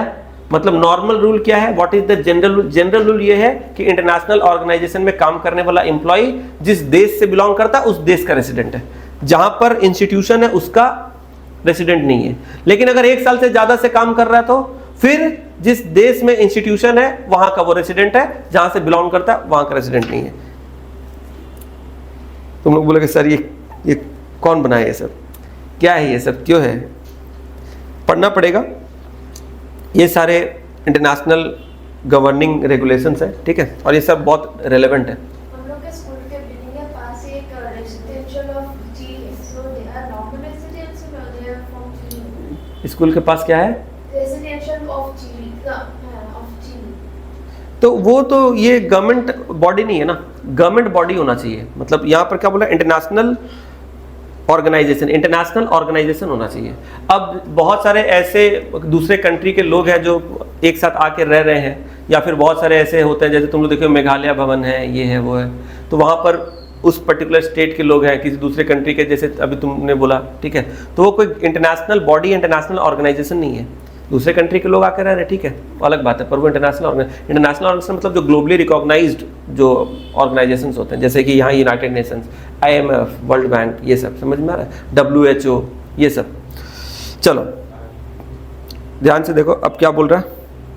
अच्छा ये एग्जाम्पल तो पढ़ लिए, पॉइंट नंबर 5 जल्दी देखो, crew member of foreign vessel, commercial travellers and seasonal workers provided their stay is less than 1 year. यानी कि अगर मान लो कोई एक वेसल का मतलब जो पानी का बड़ा जहाज होता है ना, जिसमें कार्गो जाता है, मतलब सामान जाने वाला जो होता है उसको वेसल्स बोलते हैं, और जिसमें लोग ट्रैवल करते हैं उसको शिप बोलते हैं, ठीक है। तो जो बड़े बड़े जहाज होते हैं जिसमें सामान वगैरह ट्रांसपोर्ट किया जाता है, जो बड़े बड़े वेसल्स होते हैं, इसमें अगर मान लो किसी कंट्री का क्रू मेंबर है जो उस शिप में काम कर रहा है, वेसल में काम कर रहा है, वो तो दुनिया में इधर उधर जाता रहेगा कई देशों में, तो उसे किस देश का मानेंगे? तो ऐसा नहीं है कि क्या बोला, crew member of foreign vessel का कोई क्रू मेंबर है वो हमारे देश का रेसिडेंट थोड़ी हो जाएगा। फॉरेन वेसल का कोई क्रू मेंबर है वो हमारे देश का रेसिडेंट नहीं होगा, वो हमारे देश के नॉर्मल रेसिडेंट में काउंट नहीं होगा। कमर्शियल ट्रैवलर मतलब बिजनेस के रीजन से अगर कोई ट्रैवल कर रहा है, और सीजनल वर्कर, कुछ समय के लिए कभी कभी ना कुछ लोग आते हैं, जैसे मान लो कि इंडिया में बुलेट ट्रेन बन रहा है, उसके लिए चाइना के कुछ जापानीज इंजीनियर्स आए कुछ दिन के लिए, ठीक है, क्योंकि ये बहुत ही हाईटेक प्रोजेक्ट है, बहुत ही इसमें एडवांस टेक्नोलॉजी का यूज़ हो रहा है। इंडिया में फर्स्ट टाइम ऐसा प्रोजेक्ट लगा है, तो इंडियन इंजीनियर शायद वो कभी बनाए नहीं, एग्जीक्यूट नहीं किए हैं। तो जापानीज टेक्नोलॉजी है, तो मान लो गवर्नमेंट ने क्या किया, कुछ जापानीज वर्कर, जापानीज इंजीनियर्स ऐसे उन लोगों को बुलाया कि आप इस प्रोजेक्ट पे काम करो। 2 महीना 3 महीना के लिए वो लोग आए, या तो काम करने के लिए आए या तो ट्रेनिंग देने के लिए आए। बहुत टाइम पे होता है कि इंडियन वर्कर जो इंडियन इंजीनियर्स है उनको आप आके पहले सिखा दो, क्योंकि ये प्रोजेक्ट मान लो 4 साल का है, तो 4 साल तक आपके इंजीनियर हमारे देश में नहीं रह सकते, पर आप आके 2 महीना सिखा तो दो कैसे करना है, क्या करना है, ताकि हमारे जो वर्कर्स है, जो इंजीनियर्स है, वो समझ जाए। तो इस तरह से कभी कभी कुछ टेम्प्रेरी पीरियड के लिए कुछ वर्कर्स, इंजीनियर्स एक कंट्री से दूसरे कंट्री में जाते हैं, तो उसको भी हम लोग उस देश का नॉर्मल रेसिडेंट थोड़ी मानेंगे। समझ में आ रहा? तो वही बोला, seasonal workers provided they stay less than 1 year. हाँ, लेकिन ये सब नहीं माने जाएंगे अगर लेस देन 1 ईयर है। लेकिन अगेन अगर 1 साल से ज्यादा कोई टिक गया किसी देश में, तो अब जापानीज लोग आया इंडिया में और 1 साल से ऊपर हो गया, अभी तक वो काम, मतलब वो प्रोजेक्ट पे काम ही कर रहा है। मान लो 4 साल का प्रोजेक्ट है और वो आके ट्रेनिंग नहीं दे रहा है 1-2 महीना के लिए, वो बोल रहा है कि ठीक है जब तक ये प्रोजेक्ट चलेगा हम इस प्रोजेक्ट में आके काम करेंगे। तो मतलब वो भी 4 साल, अब 1 साल से ज्यादा हो गया, अब इन दैट केस क्या होगा, नॉर्मल रेसिडेंट ऑफ इंडिया में वो काउंट हो जाएगा। तुमको समझ में आ रहा है? यानी कि अगर शॉर्ट ड्यूरेशन के लिए कोई आ रहा है, 1-2 महीने, 4 महीने, 6 महीने या लेस देन 1 ईयर का जो भी पीरियड है, ऐसे में अगर कोई आता है तो फिर उस शॉर्ट ड्यूरेशन के लिए उसको किसी कंट्री का रेसिडेंट बनाना ठीक नहीं है, क्योंकि वो तो वापस चला जाएगा। लेकिन अगर 1 साल अगर क्रॉस हो गया, 1 साल से ज्यादा समय के लिए अगर कोई आ रहा है यहाँ पर, कोई क्रू मेंबर है किसी फॉरेन वेसल का, कमर्शियल ट्रैवलर है या फिर कोई सीजनल वर्कर है, तो इसको फिर हम लोग क्या करेंगे, normal resident of the country मान लेंगे अगर 1 साल पार हो गया तो। ठीक है, ऊपर भी इस तरह का हम लोगों ने केस पढ़ा था, यहाँ पर भी सेम है। Border workers who live near international border, border workers who live near international, who live near international border and cross the border on a regular basis to work in the other country। बहुत सारे ऐसे लोग होते हैं ना जो एकदम border के आसपास रहते हैं, 2 देशों के बीच में जो बॉर्डर होता है उसके आसपास में रहते हैं, और उनका कुछ इस तरह का काम है जिसकी वजह से उन्हें बार बार क्या करना पड़ता है, ट्रैवल करना पड़ता है इस देश से उस देश के बीच में। जैसे इंडिया नेपाल का बॉर्डर, अगर इंडिया नेपाल के बॉर्डर में तुम जाओगे तो तुम देखो बहुत सारे नेपाल के लोग हैं, वो सुबह आते हैं काम करने इंडिया में, उनका एक कॉरिडोर बना हुआ है, आते हैं काम वाम करते हैं, शाम में वापस काम करके चले जाते हैं। ऐसे बहुत सारे लोग हैं, और ऐसे दुनिया में बहुत सारे कंट्रीज है जिनका बॉर्डर एकदम सटा हुआ है, और वो आते हैं काम करके, प्रोवाइडेड वैसा अच्छा रिलेशन भी होना चाहिए, ठीक है, तो वो आते हैं काम वाम करके फिर चले जाते हैं। यूएस में, कनाडा के बहुत सारे लोग सुबह आते हैं काम करते हैं, वापस से कनाडा चले जाते हैं, मतलब दिन में वो हर दिन सुबह से, मतलब कैनेडियन है वहाँ पर वो रहते हैं, जॉब करने के लिए यूएस आते हैं, नदी के पार करते हैं, इधर पे यूएस है, इधर इस साइड में कनाडा है, आया पार करके जॉब अप किया, शाम को वापस से नदी पार करके अपना देश में चला गया। तो बोलेगा हम दिन में 2 देश में घूमते रहते हैं डेली।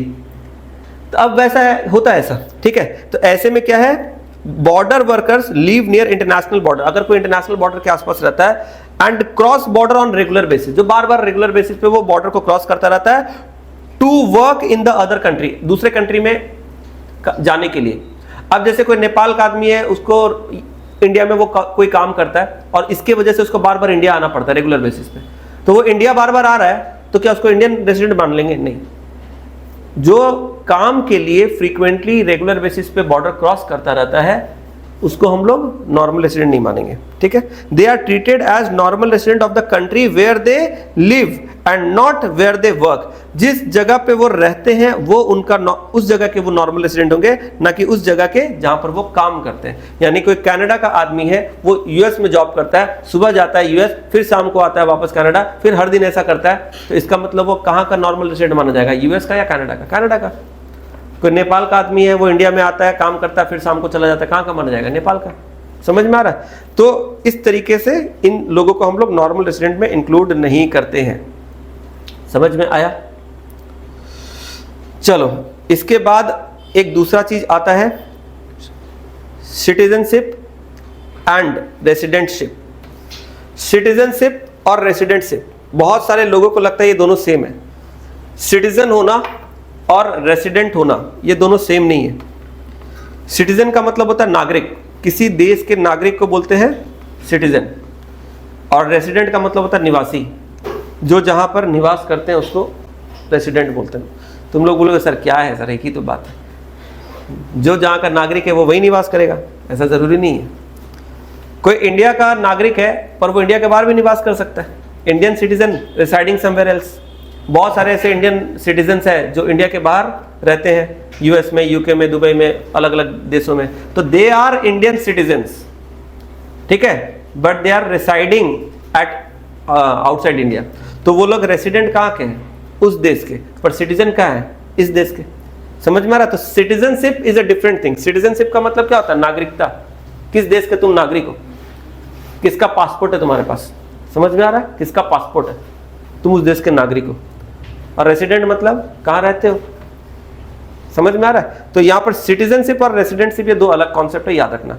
अब सिटीजन कोई कैसे बनता है? बहुत ही सिंपल। एक तो तरीका है, जिस देश में तुम्हारा जन्म हुआ वहां बाय बर्थ बाय डिफॉल्ट तुम उस देश के नागरिक हो,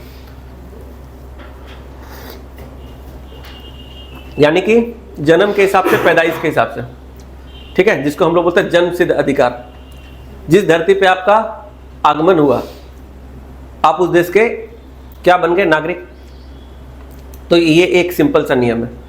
और दूसरा नियम है कि अगर आप किसी और देश में आपका जन्म हुआ है लेकिन आप किसी और देश के नागरिक बनना चाहते हो तो इसका लीगल प्रोसीजर है, आपको उसके लिए एप्लीकेशन देना पड़ेगा, आपको अलग अलग जो प्रोसेस है वो बताना पड़ेगा, जस्टिफिकेशन देना पड़ेगा क्यों आप अपने किसी देश का नागरिक बनना चाहते हो। वो सारा चीज़ आप बताओगे, एक्सप्लेन करोगे, उस कंट्री के जो एम्बेसी ऑफिसर्स होते हैं वो लोग चीज़ों को देखेंगे, कंसीडर करेंगे, उन्हें ठीक लगेगा तो आपको सिटीजनशिप प्रोवाइड कर देंगे। बहुत सारे ऐसे लोग हैं जो मान लो इंडियन सिटीजन है, वो बाहर जाते हैं जॉब वगैरह करने के लिए, कुछ साल के बाद वो उस कंट्री में अप्लाई करते हैं कि मेरे को आपके कंट्री का सिटीजन बनना है, सिटीजनशिप के लिए अप्लाई करते हैं, जिसको पीआर बोलते हैं, परमानेंट रेसिडेंसी। तो इसका मतलब क्या है कि कोई सिटीजन तो यहाँ का था, इस देश का था, पर वो दूसरे देश में गया और बाद में उसने वहाँ का नागरिक बनने का उसने फैसला लिया। अब वो वहाँ का नागरिक वैसे तो नहीं है, जन्म से तो वो भारत का नागरिक है, भारत में अगर किसी ने जन्म लिया है तो वो भारतीय नागरिक है, लेकिन बाद में वो सोच रहा है कि नहीं मेरे को किसी दूसरे कंट्री का नागरिक बनना है, तो आप उस देश के गवर्नमेंट को क्या कर सकते हो? अप्लाई कर सकते हो, I want to become citizen of this country. अब वो लोग अपने जो भी डॉक्यूमेंट्स है, रीजन है, जस्टिफिकेशन, वो आपसे बातचीत करेंगे, इंटरव्यू होगा आपका वीज़ा ऑफिस में, जो वहाँ के एम्बेसी ऑफिसर्स रहते हैं वो सब, और अगर उनको ठीक लगेगा, सब कुछ लगेगा तो वो आपको सिटीजनशिप दे देंगे, तो फिर आप उस कंट्री के सिटीजन बन जाओगे। जैसे एक सिंगर है अदनान सामी, कोई जानता है क्या? नहीं जानते हो? अदनान सामी को नहीं जानते हो? अरे लेजेंडरी सिंगर है भाई, कभी तो नजर मिलाओ गाना सुने हो?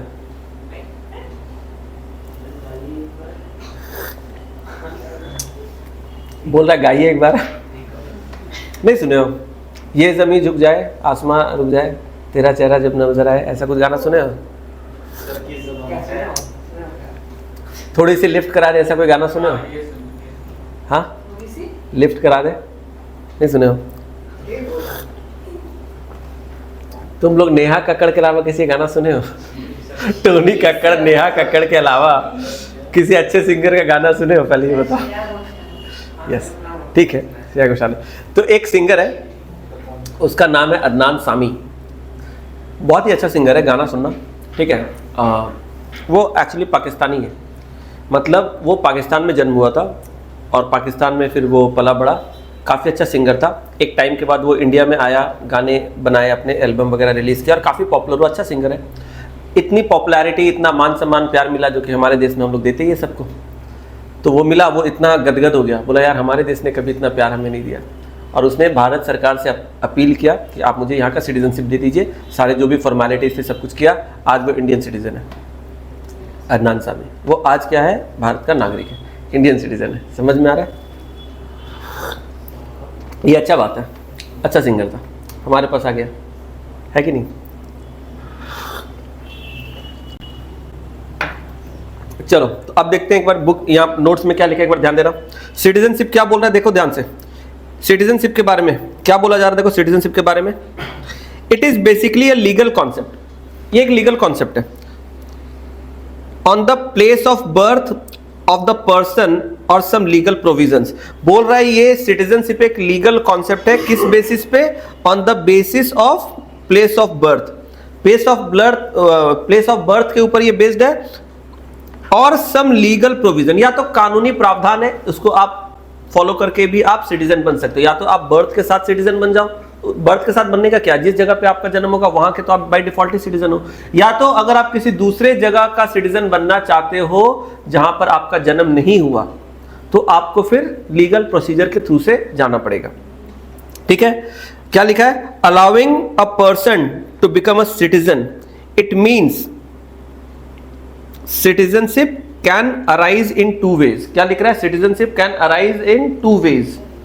पहला क्या है, देखो, when a person is born in India he acquires automatic citizenship of India. कोई इंडिया में अगर जन्म लिया तो ऑटोमेटिकली उसने सिटीजनशिप अक्वायर कर लिया बाय बर्थ।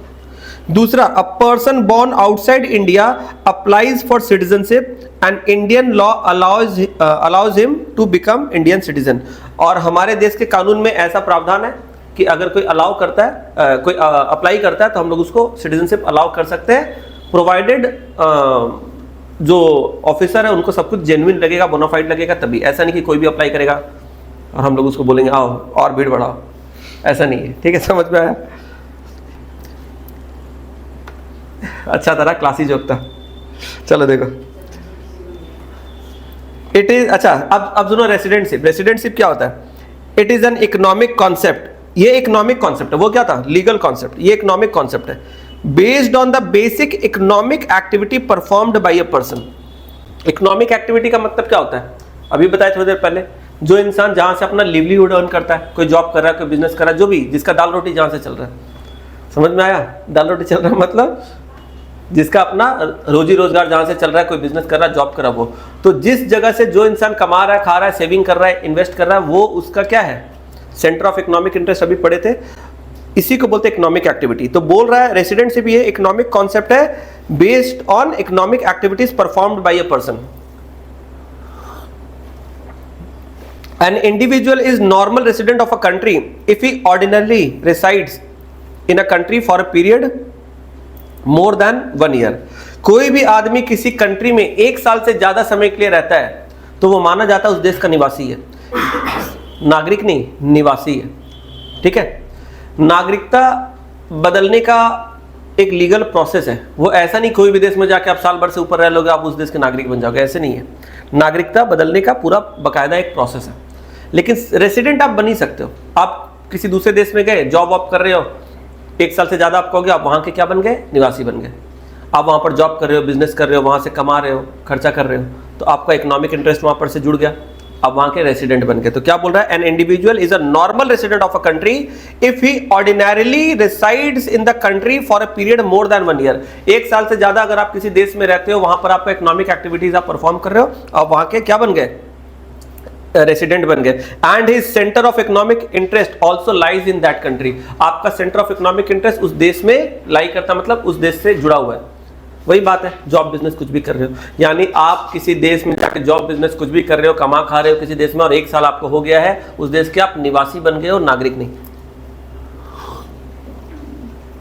ये अगेन 1 मार्क का या 2 मार्क का क्वेश्चन आता है कभी कभी। क्या मतलब होता है सिटीजनशिप का या रेसिडेंटशिप का, इन दोनों में डिफरेंस क्या है, ये ऑब्जेक्टिव का क्वेश्चन है। ठीक है,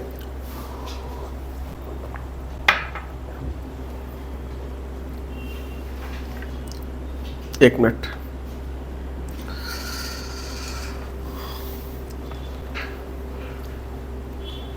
चलो। ये स्क्रीन जो बार बार फ्रीज हो जा रहा है, इसके वजह से तुम लोग को हर थोड़ी देर में एक ब्रेक मिल जा रहा है बाय डिफॉल्ट, है ना। तुम लोग बोले सर इतना छोटा ब्रेक में कुछ फीलिंग नहीं आ रहा ब्रेक का। चलो अब ध्यान दो, अब लास्ट टॉपिक पढ़ते हैं आज का, ठीक है, क्योंकि ये जो चैप्टर है बेसिकली पूरा कॉन्सेप्ट और थ्योरी है। इसमें ऐसा कुछ है नहीं कि अपने कुछ करेंगे, बहुत ज़्यादा एंगेज करे तुम लोगों को, तुम्हारा कुछ मूवमेंट और प्रैक्टिस हो, कुछ नहीं, तुम्हें सुनना है, मेरे को बोलना है, तो ऐसे में बहुत हेवी हो जाता है। तो अपने एक थोड़ा सा एक और टॉपिक को पढ़ते हैं, उसके बाद हम लोग क्लास को आज एंड करेंगे। ठीक है, अब देखो ध्यान से, domestic product versus national product. हम लोग सुनते हैं जीडीपी, जीडीपी क्या सुनते हैं हम लोग, जीडीपी, ये कंट्री का जीडीपी ऐसा है, वो कंट्री का जीडीपी वैसा है, ऐसा सुनते हैं ना हम लोग। और ये जो जीडीपी है इसका मतलब होता है ग्रॉस डोमेस्टिक प्रोडक्ट। तो ये जो ग्रॉस डोमेस्टिक प्रोडक्ट है, इसमें लास्ट के 2 वर्ड क्या है, डोमेस्टिक प्रोडक्ट। तो ये आखिर ये डोमेस्टिक प्रोडक्ट क्या होता है और ग्रॉस क्या होता है वो भी हम लोग आगे समझेंगे, पर फिलहाल अभी समझो डोमेस्टिक प्रोडक्ट क्या होता है। और इसी से मिलता जुलता एक और फ्रेज है नेशनल प्रोडक्ट। नेशनल प्रोडक्ट क्या होता है, देखो सीधा बात है, प्रोडक्ट का मतलब क्या है, जो चीज़ें बन रही है ना, आउटपुट। डोमेस्टिक प्रोडक्ट मतलब हमारे डोमेस्टिक टेरिटरी के अंदर जो चीज़ें बन रही है। समझ में आ रहा है? अब अगर मुझे बोलना है कि किसी भी कंट्री का जीडीपी हाई है मान लो, तो इसका मतलब क्या है, उस देश में बहुत सारी चीज़ें बन रही है। सिंपल मतलब ये होता है। तो जीडीपी बढ़ने का मतलब होता है कंट्री में प्रोडक्शन बढ़ रही है। जिस देश में जितना ज़्यादा उत्पाद होगा, मतलब जितना ज़्यादा प्रोडक्शन होगा, नए नए गुड्स एंड सर्विसेज प्रोड्यूस किए जाएंगे, उस कंट्री का जीडीपी उतना बढ़ेगा। चाइना का जीडीपी इतना ज़्यादा क्यों है? क्योंकि वहाँ भयंकर प्रोडक्शन होता है। हम लोग रिसेंटली सुन रहे थे बांग्लादेश का भी जीडीपी बहुत इंक्रीज़ हो गया था, क्योंकि बांग्लादेश कंट्री वाइज तो छोटा है, लेकिन कहीं ना कहीं वहाँ अच्छे खासे प्रोडक्शन होते हैं, जूट के, कपड़े का काफ़ी अच्छा खासा बिजनेस होता है वहाँ पर। और घर घर में वहाँ की जितनी महिलाएं हैं, लेडीज़ है, फीमेल्स है, सब लोग वहाँ पर कुछ ना कुछ काम करती हैं। वहाँ पर ऐसा नहीं है कि मतलब खाली जो male person of the family है वो लोग काम कर रहे हैं, मेल फीमेल अपने अपने लेवल पे दोनों लोग काम कर रहे हैं। तो वहाँ पर ऐसा है ना कि बहुत सारे लोग जब काम कर रहे थे तो कहीं ना कहीं अच्छा खासा प्रोडक्शन हो रहा है चीज़ों का, और कंट्री का जीडीपी इंक्रीज़ हो रहा था। बीच में ऐसा न्यूज़ में भी आया था कि कंट्री का जो जीडीपी है वो, उसका जो rate of increase in GDP is more than Indian GDP. समझ में आया? तो ऐसा भी बीच में बहुत सारे अपोजिशन वाले लोग बोलते, देखो बांग्लादेश का जीडीपी इंडिया से हाई हो गया, ये हो गया। तो उसके पीछे अलग अलग रीजन्स है, लॉजिक्स है, तो वो सब अभी जाते नहीं है फिलहाल, ठीक है। तो अभी देखो, अभी जीडीपी का मतलब क्या है किसी भी देश में, ध्यान से सुनना, एकदम सिंपल वर्ड में बता रहे हैं, टेक्निकल तो अभी हम लोग पढ़ेंगे।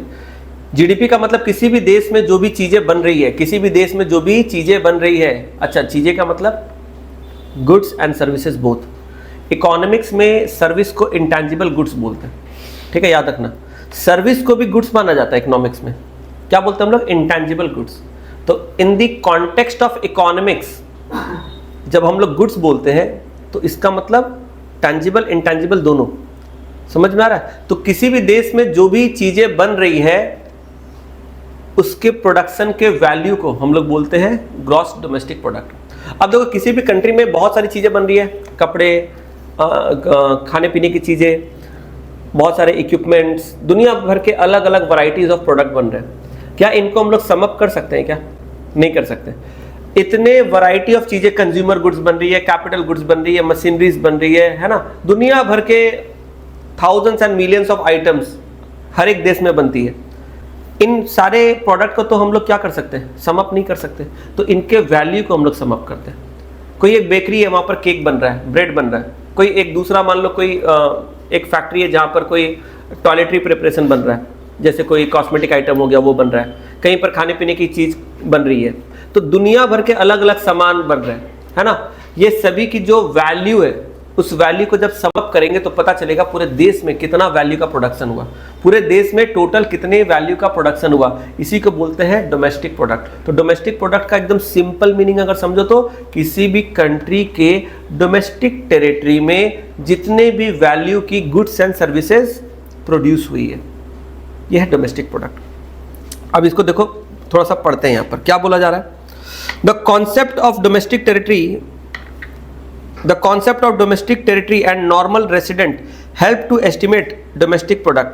अब देखो यहाँ पर क्या बोल रहा है? concept of domestic territory and normal resident। ये जो दो कॉन्सेप्ट अभी हम लोगों ने पढ़े, क्या हमने डोमेस्टिक टेरिटरी पढ़ लिया? हाँ सर पढ़ लिया, डोमेस्टिक टेरिटरी पढ़ लिया। नॉर्मल रेसिडेंट हमने पढ़ लिया? हाँ सर वो भी पढ़ लिया। तो डोमेस्टिक टेरिटरी क्या होता है और नॉर्मल रेसिडेंट क्या होता है, ये हमने ऑलरेडी अभी तक पढ़ लिया। The concept of domestic territory and normal resident help to estimate domestic product. इनके हेल्प से अब हम लोग डोमेस्टिक प्रोडक्ट को एस्टिमेट करेंगे। यानी कि डोमेस्टिक प्रोडक्ट को समझने के लिए हमें डोमेस्टिक टेरिटरी और नॉर्मल रेसिडेंट ये समझना पड़ेगा, तभी हम लोग डोमेस्टिक प्रोडक्ट को समझ सकते हैं। अब क्या है डोमेस्टिक प्रोडक्ट, एक बार वापस से देखो क्या बोला जा रहा है। देखो,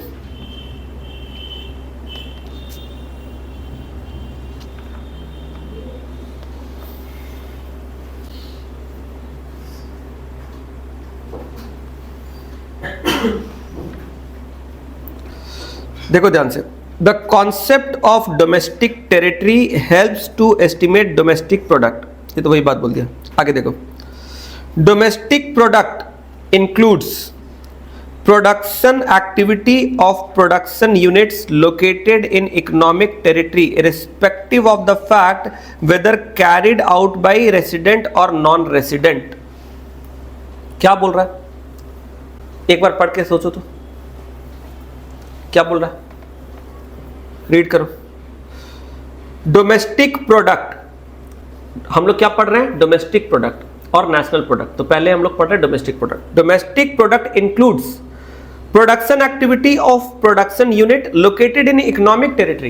इकोनॉमिक टेरिटरी मतलब वही डोमेस्टिक टेरिटरी, डोमेस्टिक टेरिटरी को इकोनॉमिक टेरिटरी बोलते हैं। Irrespective of the fact whether carried on by resident और नॉन रेसिडेंट, यानी कि एकदम सिंपल तरीके से समझो भाई, किसी भी कंट्री के डोमेस्टिक टेरिटरी के अंदर, किसी भी कंट्री के डोमेस्टिक टेरिटरी के अंदर जो भी प्रोडक्शन हो रहा है, प्रोडक्शन एक्टिविटी हो रही है, उससे जो भी value of goods and services बन रही है, उसके सम अप को, सम टोटल को हम लोग बोलते हैं डोमेस्टिक प्रोडक्ट। भले ये प्रोडक्शन कोई रेसिडेंट करे या नॉन रेसिडेंट करे।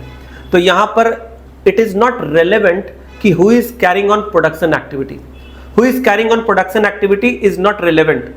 वो कोई रेसिडेंट भी प्रोडक्शन एक्टिविटी कैरी ऑन कर सकता है, कोई नॉन रेसिडेंट भी प्रोडक्शन एक्टिविटी कैरी ऑन कर सकता है, पर प्रोडक्शन एक्टिविटी होना किधर चाहिए, अपने देश के अंदर, यानी कि डोमेस्टिक टेरिटरी के अंदर। तो हमारे देश की सीमाओं के अंदर, हमारे देश के डोमेस्टिक टेरिटरी के अंदर जो भी प्रोडक्शन एक्टिविटी होगा, रेसिडेंट करे नॉन रेसिडेंट करे जो भी करे, अपने देश के डोमेस्टिक टेरिटरी के अंदर जो भी प्रोडक्शन एक्टिविटी होगा, उससे जो भी चीजें बनेंगी उसके टोटल वैल्यू को बोलेंगे domestic product. It means final goods and services, देखो यहां पर क्या लिख रहा है, final goods and services produced by foreign nationals like Honda, Pepsi and by Indian national like Patanjali, Reliance, Tata within the domestic territory of India will be added to get India's domestic product. समझ में आ रहा है? बोल रहा है भारत की धरती पर जो विदेशी लोग कुछ आकर बना रहे हैं, कोई पेप्सी जैसी कंपनी, होंडा जैसी कंपनी, कोई दूसरी जो बाहर की विदेशी कंपनी है, उन्होंने भारत में आकर कोई बनाया, कोई प्रोडक्शन किया किसी चीज का, वो भी, और भारत के अपने जो कंपनीज हैं, ये जो अपने रेसिडेंट हैं, जैसे कि टाटा हो गया, पतंजलि, ये लोग, इन लोग जो बना रहे हैं, तो प्रोडक्शन कोई भी करे, इंडियन कंपनी कर रही है, बाहर की फॉरेन कंपनी कर रही है, उससे कोई मतलब नहीं है, रेसिडेंट हो या नॉन रेसिडेंट हो।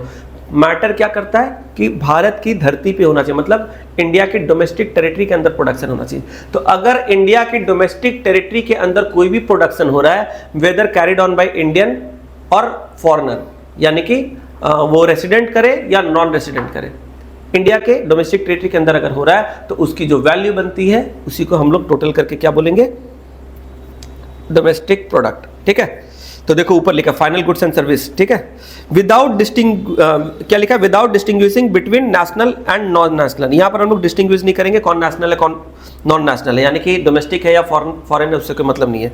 द मनी वैल्यू, अच्छा ध्यान से सुनना क्या बोल रहा है, the money value of domestic product is termed as domestic income.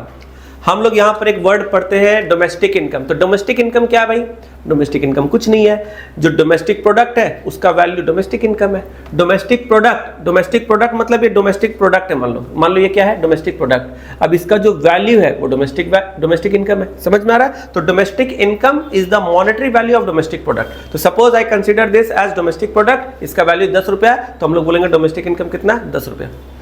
समझ में आ रहा है? फिर से सुनो, डोमेस्टिक प्रोडक्ट क्या है, डोमेस्टिक प्रोडक्ट बोलो क्या, डोमेस्टिक प्रोडक्ट का मतलब जो भी चीजें बन रही है, जो भी प्रोडक्शन हो रहा है इंडिया के डोमेस्टिक टेरिटरी के अंदर, कोई भी चीजें बन रही है, कोई भी प्रोडक्शन हो रहा है इंडिया के डोमेस्टिक टेरिटरी के अंदर, चाहे वो रेसिडेंट करे, नॉन रेसिडेंट करे, इंडियन करे, फॉरेनर करे, उससे मतलब नहीं है। इंडिया के डोमेस्टिक टेरिटरी के अंदर कोई भी प्रोडक्शन हो रहा है वो डोमेस्टिक प्रोडक्ट है, और उसका मॉनेटरी वैल्यू जो बनता है वो क्या है, डोमेस्टिक इनकम है। सिंपल। अब इसी से मिलता जुलता दूसरा नेशनल। नेशनल में क्या है, नेशनल में ना इसमें थोड़ा सा चेंज है, बस इसी चीज को थोड़ा सा और एक्सटेंड, मतलब इसी डेफिनेशन को थोड़ा सा और एक्सटेंड कर दिया गया। दूसरा देखो क्या बोल रहा है, the concept of normal resident, अरे ये तो पहला लाइन ऐसे ही, concept of normal resident helps to estimate normal resident. देखो क्या बोल रहा है, ध्यान से देखना, national product includes production activities of normal resident irrespective of the fact whether performed within the economic territory और आउटसाइड इट। ध्यान से सुनो, डोमेस्टिक प्रोडक्ट तो समझ गए ना हम लोग, डोमेस्टिक प्रोडक्ट क्या है, कंट्री के, जैसे इंडियन कॉन्टेक्स्ट में अगर बात करें तो इंडिया के डोमेस्टिक टेरिटरी के अंदर जो भी प्रोडक्शन हो रहा है, इंडिया के डोमेस्टिक टेरिटरी के अंदर जो भी प्रोडक्शन हो रहा है वो क्या है? Domestic product. चाहे वो रेसिडेंट प्रोडक्शन कर रहा है या नॉन रेसिडेंट कर रहा है, इससे कोई मतलब नहीं है। इंडिया के डोमेस्टिक टेरिटरी के अंदर अगर प्रोडक्शन हो रहा है तो वो क्या है? Domestic product. लेकिन इंडिया के डोमेस्टिक टेरिटरी के बाहर भी अगर कोई प्रोडक्शन हो रहा है जो कि इंडियन रेसिडेंट कर रहा है तो उसको भी इंक्लूड कर लो। सुनना ध्यान से, इंडिया के अंदर जो प्रोडक्शन हो रहा है वो तो है ही, इंडिया के बाहर, इंडिया के डोमेस्टिक टेरिटरी के बाहर दुनिया में कहीं भी कोई प्रोडक्शन हो रहा है, कौन कर रहा है? इंडियन रेसिडेंट, यहां के नॉर्मल रेसिडेंट, इंडिया के बाहर, उसको भी आप मिला लो तो अब ये बन जाएगा नेशनल प्रोडक्ट। तो नेशनल प्रोडक्ट का मतलब क्या है? डोमेस्टिक वाला प्लस इंडिया का रेसिडेंट दुनिया में कहीं भी। अब जैसे मान लो रिलायंस ने किसी दूसरे कंट्री में एक अपना प्रोडक्शन यूनिट फैक्ट्री बना दिया।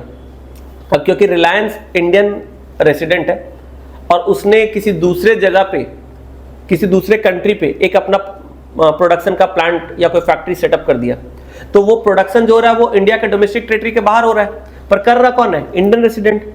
तो वो हम लोग क्या करेंगे? वो जो प्रोडक्ट है उसको हम लोग नेशनल प्रोडक्ट में काउंट कर लेंगे। हाँ, डोमेस्टिक प्रोडक्ट में वो काउंट नहीं होगा। डोमेस्टिक प्रोडक्ट में काउंट क्यों नहीं होगा? क्योंकि डोमेस्टिक प्रोडक्ट में सिर्फ वही काउंट होता है जो डोमेस्टिक टेरिटरी के अंदर प्रोड्यूस हो रहा है, लेकिन डोमेस्टिक टेरिटरी के बाहर कुछ प्रोड्यूस होगा तो वो डोमेस्टिक प्रोडक्ट में काउंट नहीं होगा। लेकिन हाँ, डोमेस्टिक टेरिटरी के बाहर अगर कुछ प्रोड्यूस हो रहा है और वो इंडियन रेसिडेंट प्रोड्यूस कर रहा है तो हम लोग उसको इंक्लूड कर लेंगे किसमें? नेशनल प्रोडक्ट में। डोमेस्टिक प्रोडक्ट में नहीं, नेशनल प्रोडक्ट में। डोमेस्टिक में तो बाहर वाला काउंट होता नहीं है, नेशनल में बाहर वाला काउंट कर लेंगे। लेकिन ध्यान रखना, बाहर वाला प्रोडक्शन कौन करना चाहिए? Indian resident. तो ये क्या बन जाएगा? National product. और इसका जो मॉनेटरी वैल्यू है वो क्या बन जाएगा? National income. अरे डोमेस्टिक प्रोडक्ट का जो वैल्यू था वो हो गया था डोमेस्टिक इनकम, तो नेशनल प्रोडक्ट का वैल्यू बन जाएगा क्या? National income. तो देखो लास्ट में वही लिखा, the money value of national product is termed as national income. और ये हमारा मेन यूनिट है मैक्रो इकोनॉमिक्स का, नेशनल इनकम। तो नेशनल इनकम क्या है बोलो? नेशनल इनकम क्या है? नेशनल इनकम का मतलब डोमेस्टिक इनकम से तुमको समझ में आएगा। तो देश के डोमेस्टिक टेरिटरी के अंदर, ध्यान से सुनना, देश के डोमेस्टिक टेरिटरी के अंदर जो भी चीजें बन रही है, जो भी प्रोडक्शन हो रहा है, चाहे वो रेसिडेंट कर रहा है, नॉन रेसिडेंट कर रहा है, उससे कोई मतलब नहीं। देश के डोमेस्टिक टेरिटरी के अंदर जो भी प्रोडक्शन हो रहा है वो है डोमेस्टिक प्रोडक्ट। और इसके अंदर हम लोग इंक्लूड कर ले जो बाहर में प्रोडक्शन हो रहा है, देश के बाहर जो प्रोडक्शन हो रहा है, कौन कर रहा है? इंडियन रेसिडेंट, उसको भी इंक्लूड कर लो। तो ये क्या बन जाएगा? National product. और नेशनल प्रोडक्ट के वैल्यू को अगर हम लोग मॉनेटरी टर्म में मेजर करेंगे या रिप्रेजेंट करेंगे तो बोलेंगे नेशनल इनकम। डोमेस्टिक प्रोडक्ट के वैल्यू को मॉनेटरी टर्म में मेजर करेंगे, रिप्रेजेंट करेंगे तो बोलेंगे डोमेस्टिक इनकम। तो डोमेस्टिक इनकम, नेशनल इनकम समझ में आया? डोमेस्टिक इनकम मतलब monetary value of domestic product, national income मतलब monetary value of national product. बहुत सारा चीज हो गया। देखो बहुत ज्यादा थ्योरी है, बहुत सारे नए नए टर्म्स है, ये याद एक बार में रखा नहीं जाएगा, पजल्ड हो जाएंगे, तो इसको बार बार पढ़ना पड़ेगा। तुम लोग देख रहे होगे इतने सारे टॉपिक, इतने सारे चीज़ों को मैंने एक्सप्लेन किया, इतना सब कुछ मैंने बताया, और एक बार में सुनने में, अभी तो मैं बोल रहा हूँ तो तुम्हारे दिमाग में चीज़ें जा रही है, समझ में आ रहा है, पर ये भूल जाओगे उतने स्पीड में जितने स्पीड में सुने हो। तो इसे याद रखने के लिए क्या करना होगा? ये कॉम्प्लेक्स नहीं है, एक चीज समझो, ये जो चीजें मैंने बताई ना, ये बहुत डिफिकल्ट नहीं है, हैवी नहीं है, कोई रॉकेट साइंस नहीं है, बहुत कॉम्प्लेक्स नहीं है, पर ये बहुत ज्यादा है। तो कभी कभी क्या होता है ना, चीजें आसान होती है, डिफिकल्ट नहीं होती, आसान होती है, लेकिन इतना सारा चीज है ना कि वो आसान होकर भी याद रखना मुश्किल है। समझ में आ रहा है? तो it is not complex but vast and so many different type of definitions, meaning, और ये माइंड में कंफ्यूजन क्रिएट करेगा, पजल्ड हो जाओगे। एग्जाम में रिकॉल करना कभी कभी मुश्किल हो जाएगा। अभी तो फटाफट पढ़े तो याद है, एग्जाम में domestic product, national product, domestic territory, ये वो, रेसिडेंट में क्या आता है, नहीं आता, सिटीजनशिप क्या है, रेसिडेंट क्या है, ये सब में कंफ्यूजन अराइज होगा। इसके लिए क्या चाहिए? जैसे जैसे पढ़ते जा रहे हो वैसे वैसे घर पे इसको रिवाइज करते जाओ, ताकि हम लोग एक तरफ से पढ़ते चले और बार बार मल्टीपल टाइम जब रिवीजन करेंगे ना, दिमाग में वो चीज़ें बैठती चली जाएंगी, वो सारा कॉन्सेप्ट एकदम सीमेंटेड हो जाएगा। एग्जाम में फटाफट रिकॉल कर पाओगे और गलती नहीं होगा, जो पढ़े हो वही याद आएगा। और अगर भूल गए तो अभी तो ये तो चैप्टर का स्टार्टिंग है, अभी ऐसे बहुत सारे डेफिनेशंस आएंगे, फिर हम लोग नेशनल इनकम का कैलकुलेशंस पढ़ेंगे, न्यूमेरिकल पढ़ेंगे, और चीज़ें पजल्ड हो जाएंगी। ठीक है, तो मैक्रो इकोनॉमिक्स जो है उसमें ये जो कुछ स्टार्टिंग के टॉपिक्स है ना, ये थोड़े से हैवी है और मैंने जानबूझ के मैक्रो इकोनॉमिक्स के सबसे इंपॉर्टेंट सेक्शन से मैंने स्टार्ट किया ताकि बाद में तुम लोग को प्रॉब्लम ना हो। ये हर एग्जाम में आता है इस चैप्टर से क्वेश्चन, ठीक है। तो इसको घर पे रिवीजन जरूर करना। आज के क्लास को यहाँ पर एंड करते हैं। वीडियो क्लास वालों जागे हो, रिवीजन कर लेना याद से, ठीक है। चलो बाय बाय, टेक केयर।